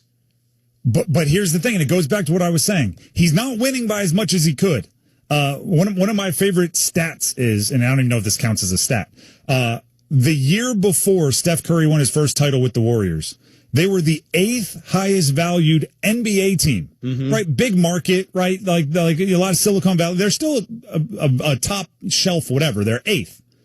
Right now, they're the second most expensive team in the world, valued by Forbes, behind only the Dallas Cowboys. And the difference is they were a big market team. They started winning. Because they were winning, they got the new arena. Because they got the new arena, the values go up. They win again and up and up and up. If you win, the money follows. So you can do the whole circus thing to get attention. And then great, valuations are going up because of the circus. Because I'm saying things that are going viral. Or you could win. And if you win, it's going to go up much faster and much greater return on your investment than anything that a press conference Zoom from your yacht could ever do. I mean, at that point, if the Cowboys win a championship and that valuation increases more and more, you can be shooting rockets into space from the stadium that's called Jerry World. I mean, the possibilities are endless. Up next, though, should owners care about how fans feel? He's Tim Donnelly. I'm Ken Levick. Game Night on ESPN Radio, the ESPN app, and Sirius XM Channel 80. The traditions, the rivalries, the drama. Every week there was something magical. This is the most wide open college football season we've had ever. 11 days until week 1 kicks off. College football lives here. ESPN Radio. If it's happening with the Indianapolis Colts. Colts camp up here at Grand Park in Westfield. Then it's happening on the Fan. Chris Ballard, Anthony Richardson. Anthony is good to go. Inspired watching the Pacers, watching how they was able to come together as a team. The whole team concept. Still young, but he's growing. Alec Pierce. I know what plays, kind of like my money plays. Sports Radio 93.5 and 107.5. Typical with the start to training camp. We'll kind of ease into things. The expectation is right in front of us. The Fan. Two of the best summertime traditions are back. The Indiana State Fair and the Indiana Farmers Dairy Bar since 1941. This year featuring the key lime pie milkshake and the smoked Gouda Q grilled cheese with Gouda cheddar barbecue sauce on Texas toast. The Indiana Farmers Dairy Bar since 1941. Open 9 to 9 at the Indiana State Fair, across from the Coliseum. Brought to you by American Dairy Association Indiana, your Hoosier Dairy Farm families. Find out more at winnersdrinkmilk.com. Mr. Quick is hiring with free HVAC apprentice tuition in Mr. Quick University, where we pay you to train and then hire the best. Imagine earning up to $100,000, 401k matching, health and dental plans, life and disability insurance, paid time off, overtime, plus get free tuition in the Mr. Quick University, where you'll graduate EPA certified as an HVAC apprentice. Apply now till Thursday, September 18th. Go to mqjobs.com. Back to school time, and we can kind of spin that in our direction. How about back to our old confidence. We Grow Hair Indie helps men and women regain youthful hair with the latest technology in hair restoration and hair transplants. Back to school season isn't just for the kids. It's time for you to go back to being confident. We Grow Hair Indie helps adults get an A+ in appearance with real lasting hair restoration. Whether you're presenting in the boardroom or coaching from the sidelines, confidence starts on top. So visit WeGrowHairIndie.com or give them a call today. 317-522-2995. 317-522-2995 for your free evaluation. So while the kids are sharpening the pencils, you can sharpen your own look. Don't be late. Book your free consultation now. We Grow Hair Indies up at the Pyramids Northwest Side. Visit WeGrowHairIndie.com or give them a call today. 317-522-2995. A free evaluation awaits. Beth, you're in charge of ordering the tacos for the meeting today, yeah? I'm not going to order the tacos. What? I'm going to Easy Cater the tacos. With Easy Cater, you can order from a huge variety of restaurants, track expenses, and save time. Nice. Oh, by the way, you're emailing the meeting notes, right? No, I'm going to easy mail them. Where's my music? Sorry, Ben. There's no Easy Cater for that. Easy Cater, the easy way to order food for work. Order now at easycater.com. Deportes. Mariners, Mets, Sunday Night Baseball. The coverage begins at 6 on 93.5 and 107.5 The Fan.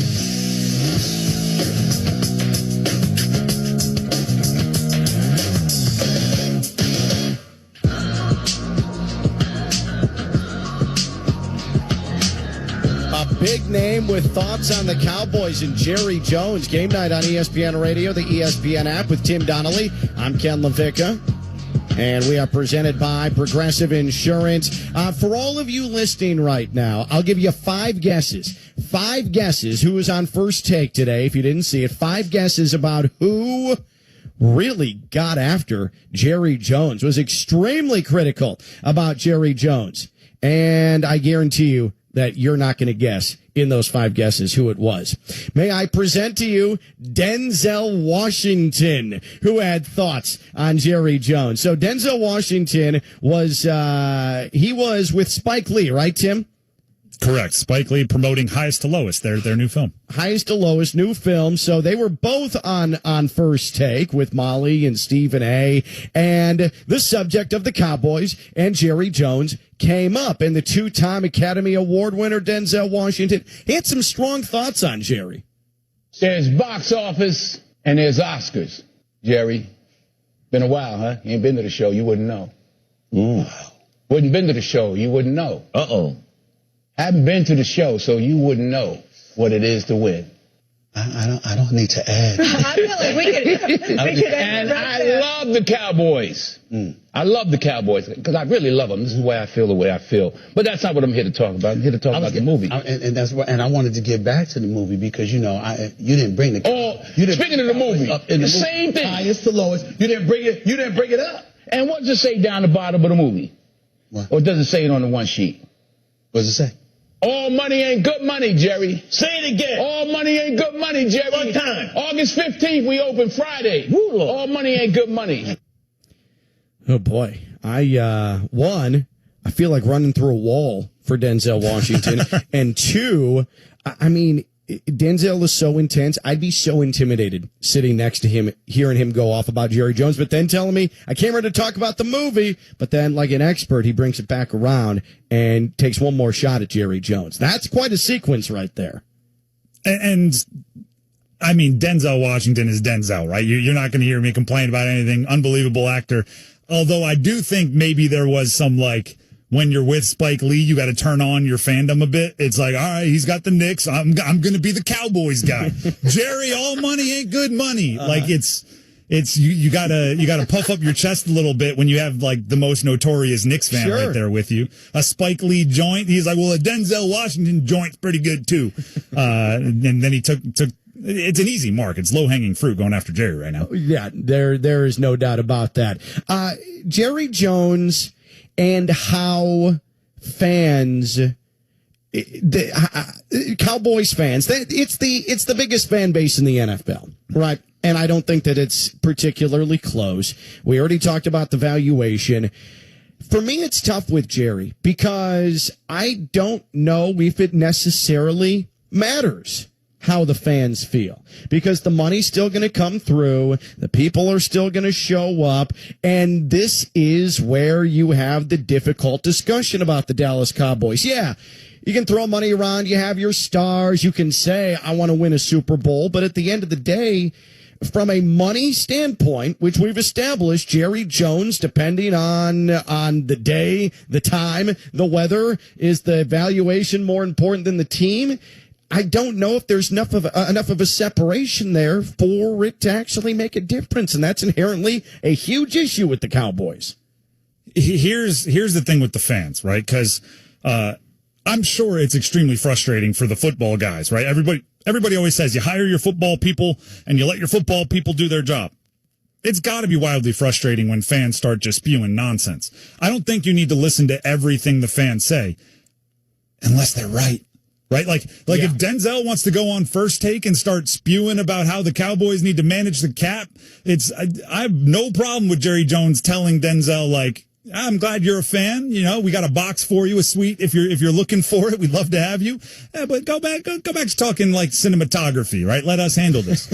And until Denzel says like all money ain't good money, or he says something about the Micah Parsons deal, and it's like, oh no, Denzel's right. Like, okay, now we have to have this conversation because Jerry is mishandling the Micah Parsons situation, right? If when Dak has a bad game and all the fans want to yell and scream about you got to bench him, you got to move on, Joe Milton has a cannon. All right, then you laugh at those fans and you say stay in your fandom. But when they start telling you about Micah Parsons and it starts hitting close to home and it starts being correct, that's when you have to start acting, because they're right? They need Micah Parsons to play. They need him to be a good team this year. Game night on ESPN Radio, the ESPN app, Sirius XM Channel 80 with Tim Donnelly. I'm Ken LaVicka. I'm here in South Florida. And so talking about Jerry, talking about the Cowboys, I do think it's a little bit cloudy about whether or not he should care about how the fans feel. He'll obviously hear about it, but he is in the highest of ivory towers. But here in South Florida, Stephen Ross, the real estate magnate based out of New York, is the owner and has been the owner of the Dolphins for near 20 years at this point.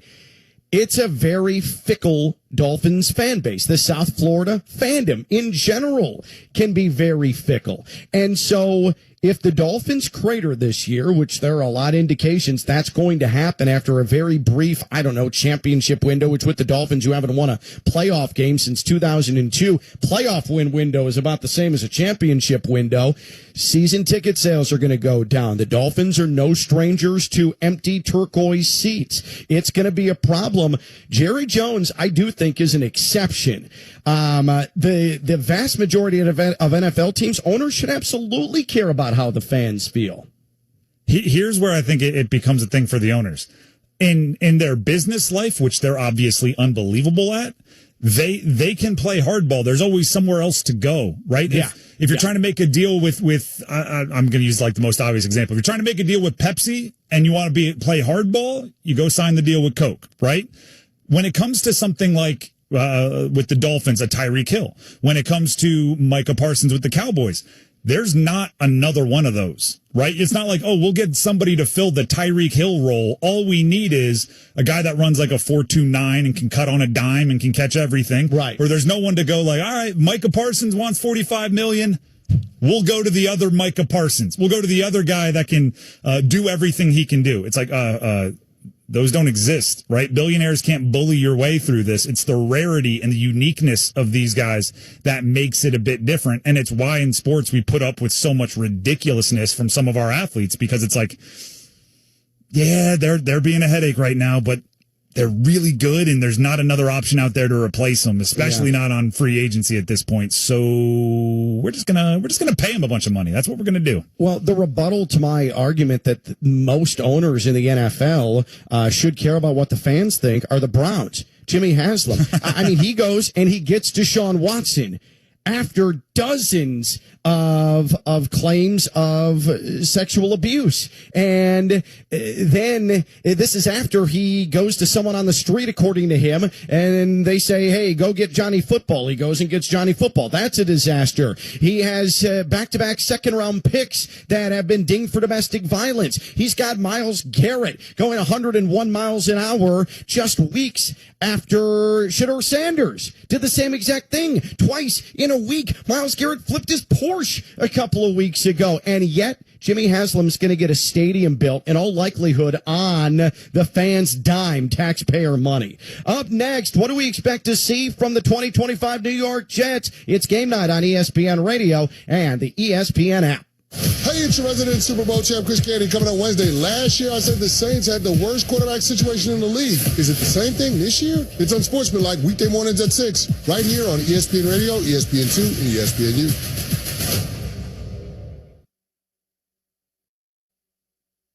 Actual price will depend on product and subscription plan. Featured products are compounded drug products, which the FDA does not approve or verify for safety, effectiveness, or quality. Prescription products require an online consultation with a healthcare provider who will determine if appropriate. See website for details, restrictions, and important safety information. Want a boost in and out of the bedroom? Hims has you covered. Introducing a new 2-in-1 approach to level up your game. Tadalafil for better bedroom performance and zinc for testosterone support. Put it all together and you've got what you need to turn things all the way up. Getting started is simple. Just go to hims.com/joy to start your free online visit. Through Hims, you can access ED treatments, including pills, chews, and more. 100% online. No office visits, no pharmacy lines. Just fill out a simple intake form and a licensed medical provider will determine if treatment's right for you. If prescribed, it ships free and discreetly to your door. Find affordable treatment options at up to 95% less than brand names at hims.com/joy. That's hims.com/joy, HIMS.com/JOY. Grown-ups, don't go back to school. Go forward through school into your future as an IT professional. Whether you're starting out, switching careers, or a veteran ready for change, My Computer Career can help you get into IT in just a few short months with no prior experience. So take the free career evaluation now at mycomputercareer.edu. Your rewarding career in IT awaits. That's mycomputercareer.edu. An Elite CompTIA certification partner. Financial aid is available to those who qualify, including the VA benefits. In the construction business and can't find what you need? Quality Supply and Tool has served Hoosiers for over a quarter of a century. Tom Hawk is the branch manager of the Indy location on South Harding Street. We've always been big on keeping our shelves fully stocked of inventory of industrial-grade tools, concrete, masonry products, as well as the necessary accessories to help get the job done. You don't have it, you can't sell it. Our experience allows us to help with getting the pros as well as the weekend pro taken care of. Quality Supply and Tool also has locations in Bloomington, Lafayette, and Jeffersonville to help you think outside the box. Store. Were you born from 1945 to 1965? People born during these years are 5 times more likely to have hepatitis C. But most people don't know they are infected.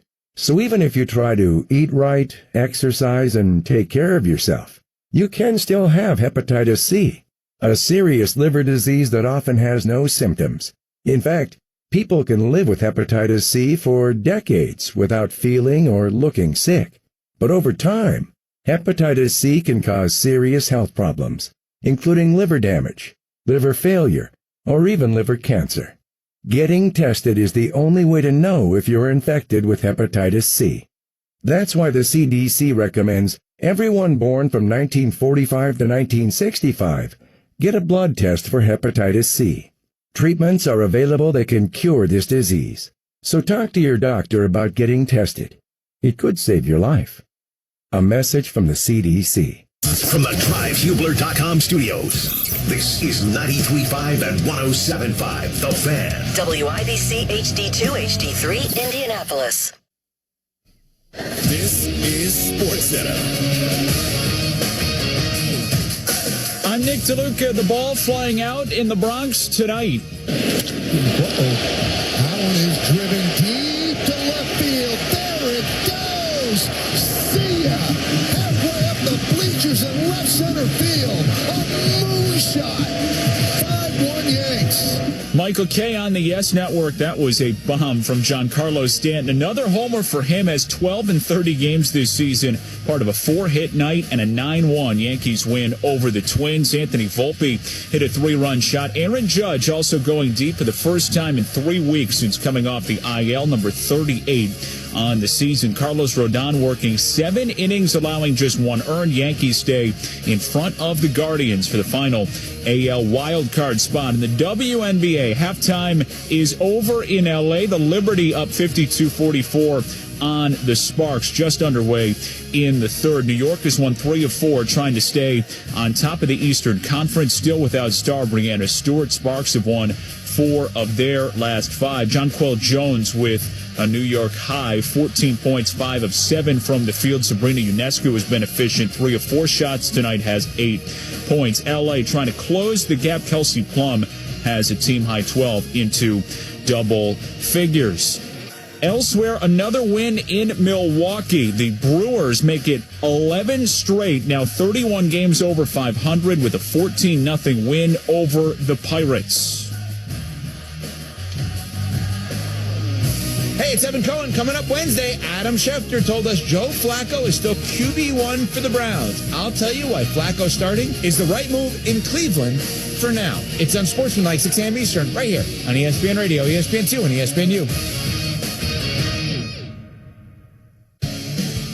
The preseason continues as the Colts host the Green Bay Packers. Coverage Saturday morning at 10 on 93.5 and 107.5 The Fan.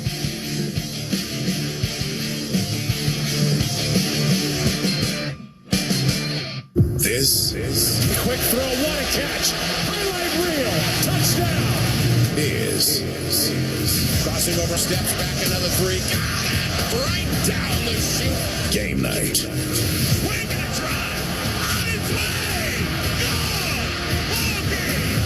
way. Game night on ESPN Radio and on the ESPN app.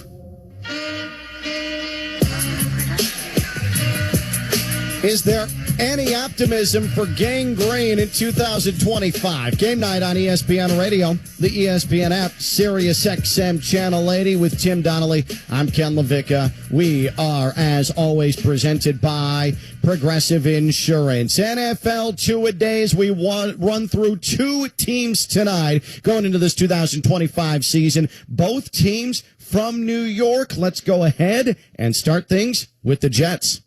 This is ESPN Radio's NFL Two-A-Days. The New York Jets. This is Rich Stamini covering the Jets. Aaron Rodgers, who? The Jets are 1 preseason game into the Justin Fields era, and so far, things are looking up. He's had some rocky days in training camp for sure, but there's nothing like a 79-yard touchdown drive to calm the fears of a paranoid fan base. He did that against the Packers, showing poise, and of course that outstanding running ability, which will be a key dimension in this Jets offense. The running game looks good with 3 good backs. The big question, does Fields have enough weapons on the outside? They have Garrett Wilson, but no one else has stepped up at receiver.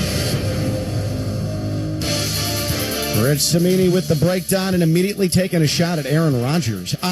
Speaking of Aaron Rodgers, Tim, first and foremost, before we discuss the additions, the subtractions, the forecast for the Jets this year, bravo bringing in Aaron Glenn as your head coach, because at the very least, and I don't know the record, and we're going to be talking low single digits here with the Jets, the toxicity, the circus, the nonsense appears to be, at least from that locker room. I can't speak for ownership in the front office, but at the very least in the locker room, you're going to be automatically in so much better a spot than you were the last year and the last couple of years.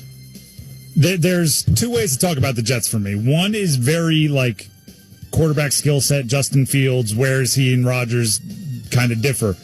The other is what you said, and I'm actually curious to see it play out on if they're being spiteful or honest with how they're talking about this year versus last year.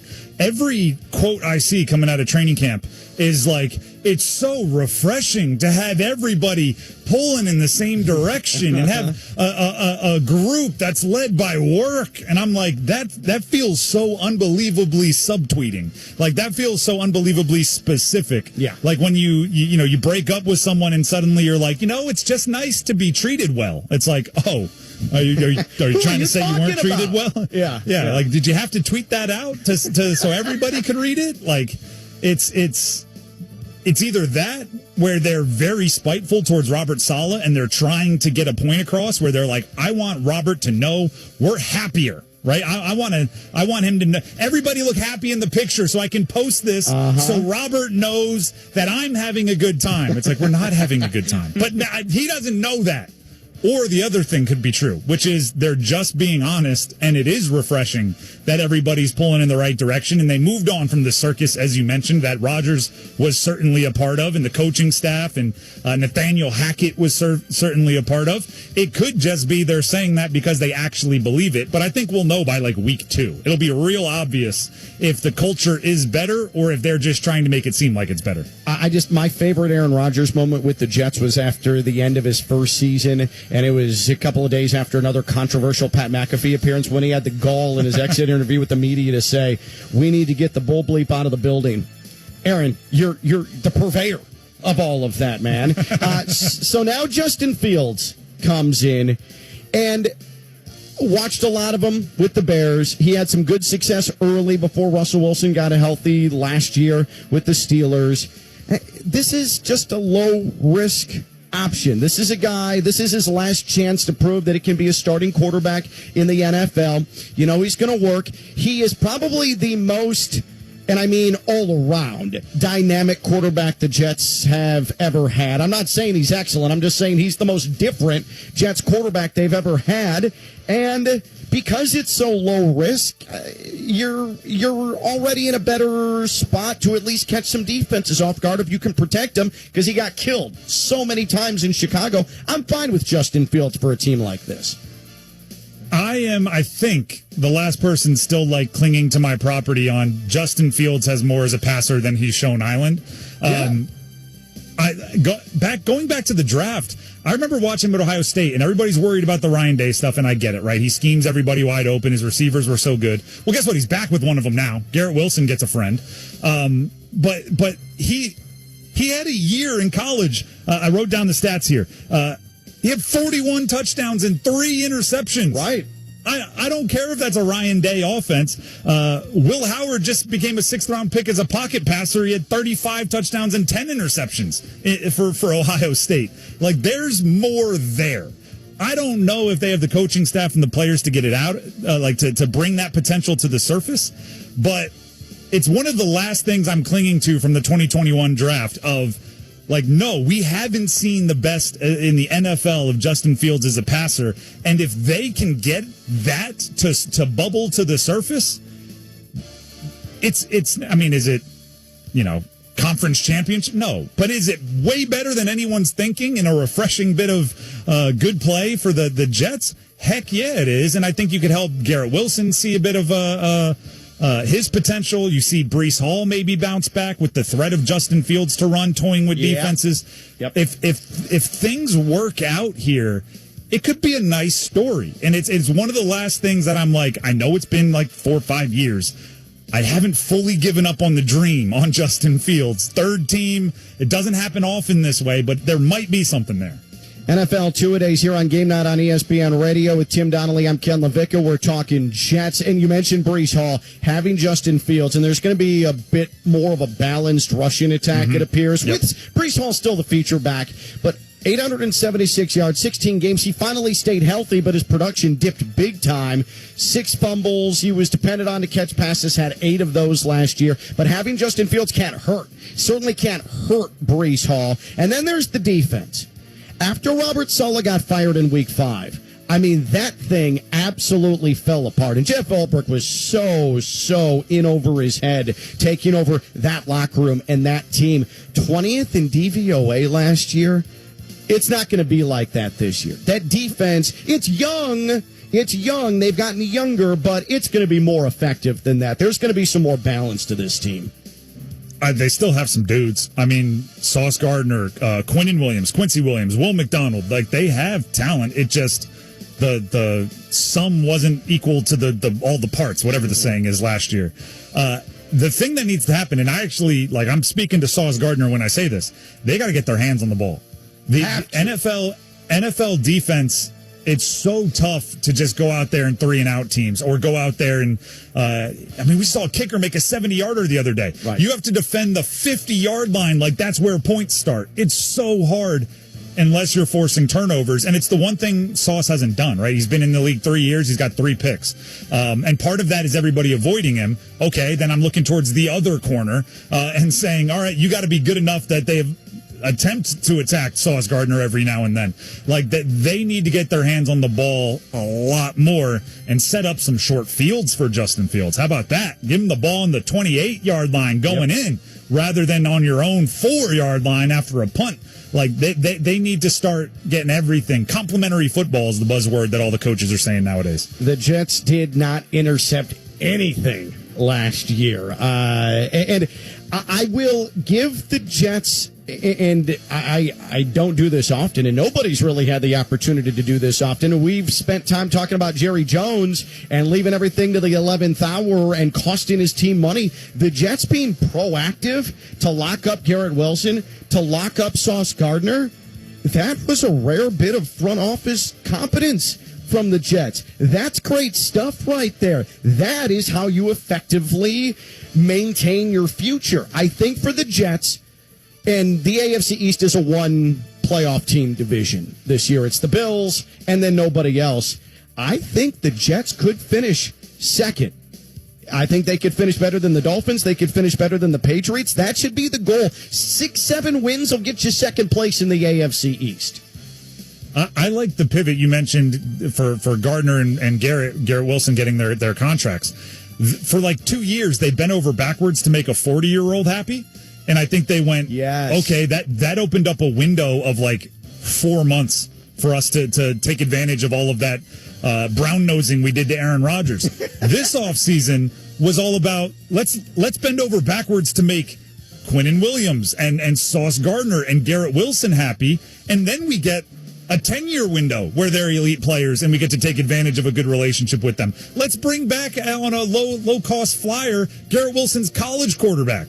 Rather than bringing in Alan Lazard for Aaron Rodgers, let's bring in Justin Fields for Garrett Wilson and have a couple guys in their mid-20s. Sauce Gardner, let's pay him just a little bit more than Derek Stingley Jr. So he gets to say he's the highest paid defensive back in NFL history. Like, let's make them happy so they can be our cornerstone for the next 10 years rather than making a 40-year-old happy so he can be our cornerstone for the next 10 weeks. It's just a refreshing, optimistic, positive Jets offseason, and that is a wrap for Jets NFL two-a-days. Up next, what impact does Aaron Rodgers, who Aaron Glenn had fly all the way across the country to tell him he didn't want him to be a Jet anymore, trying to have in the Steelers locker room? With Tim Donnelly, I'm Ken LaVicka. Game night on ESPN Radio. The NFL on ESPN Radio. It's too extreme for me to say it's now or never for Trevor Lawrence. Camp to camp, team to team. At some point, I'm going to stop giving you the benefit of the doubt. He's got it, touchdown! 23 days until opening night. The countdown continues on ESPN Radio.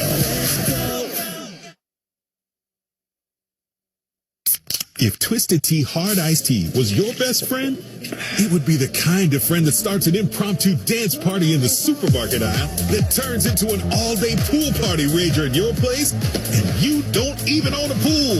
Twisted Tea Hard Iced Tea turns any day into a legendary adventure. It's smooth and refreshing real iced tea with just the right kick of alcohol. Twisted Tea Hard Iced Tea. Keep it twisted. Twisted Tea Brewing Company, Cincinnati, Ohio. Please drink responsibly. This isn't just another ESPN fantasy football season. It's your shot at greatness. With a refreshed design, the ESPN Fantasy app is sharper than ever, so you can draft like a pro and dominate your league. And introducing Gridiron Gauntlet, a new game mode where the best compete to be crowned the #1 fantasy football player of 2025. One app, one shot, one champion. Download the ESPN Fantasy app and sign up to play ESPN Fantasy Football today. This is the Fan Morning Show. Anthony Richardson is out of the game. Here we go again. The most damning part is that it was your fault. He mentioned after the game that it was a coverage that he didn't really recognize. Let's say he starts week 1. That'll be his 16th career start. That's not even a full season. Does he learn that protection? Does he learn that in a meeting room? Or does he need to be on the field for the ugly, harsh reality that he suffered? It's the Fan Morning Show. Weekday mornings on Sports Radio 93.5 and 107.5 The Fan. Bowling, bowling, bowling, keep them balls a-rolling. Bowling, bowling, bowling, Royal Pin. Think you've got what it takes to win big? This is your chance to prove it on the lanes at Royal Pin. Royal Pin Bowling Leagues are back, and it's your shot to bring the heat.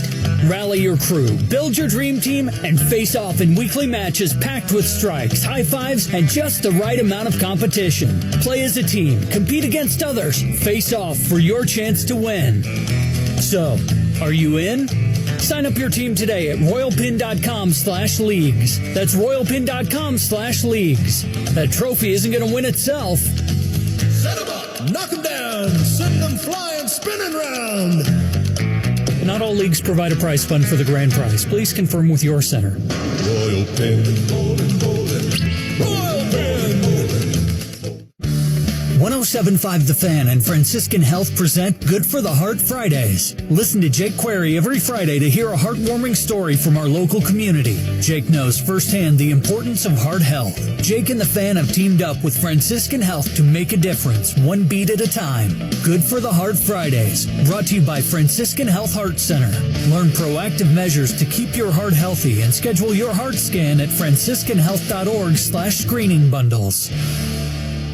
Wednesday on the Fan Morning Show, Rick Carlisle stops by to recap a busy Pacers offseason, and the Colts are one day closer to their joint practice against the Packers. All that more at 7 a.m.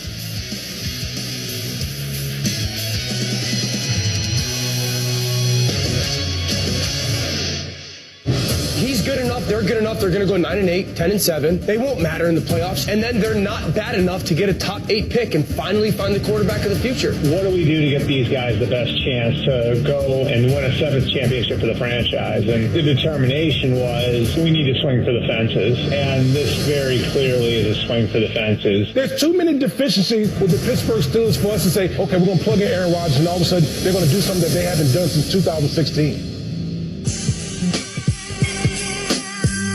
Is Aaron Rodgers the key piece to at least winning a playoff game in Pittsburgh? Game night on ESPN Radio, as well as the ESPN app with Tim Donnelly. I'm Ken LaVicka.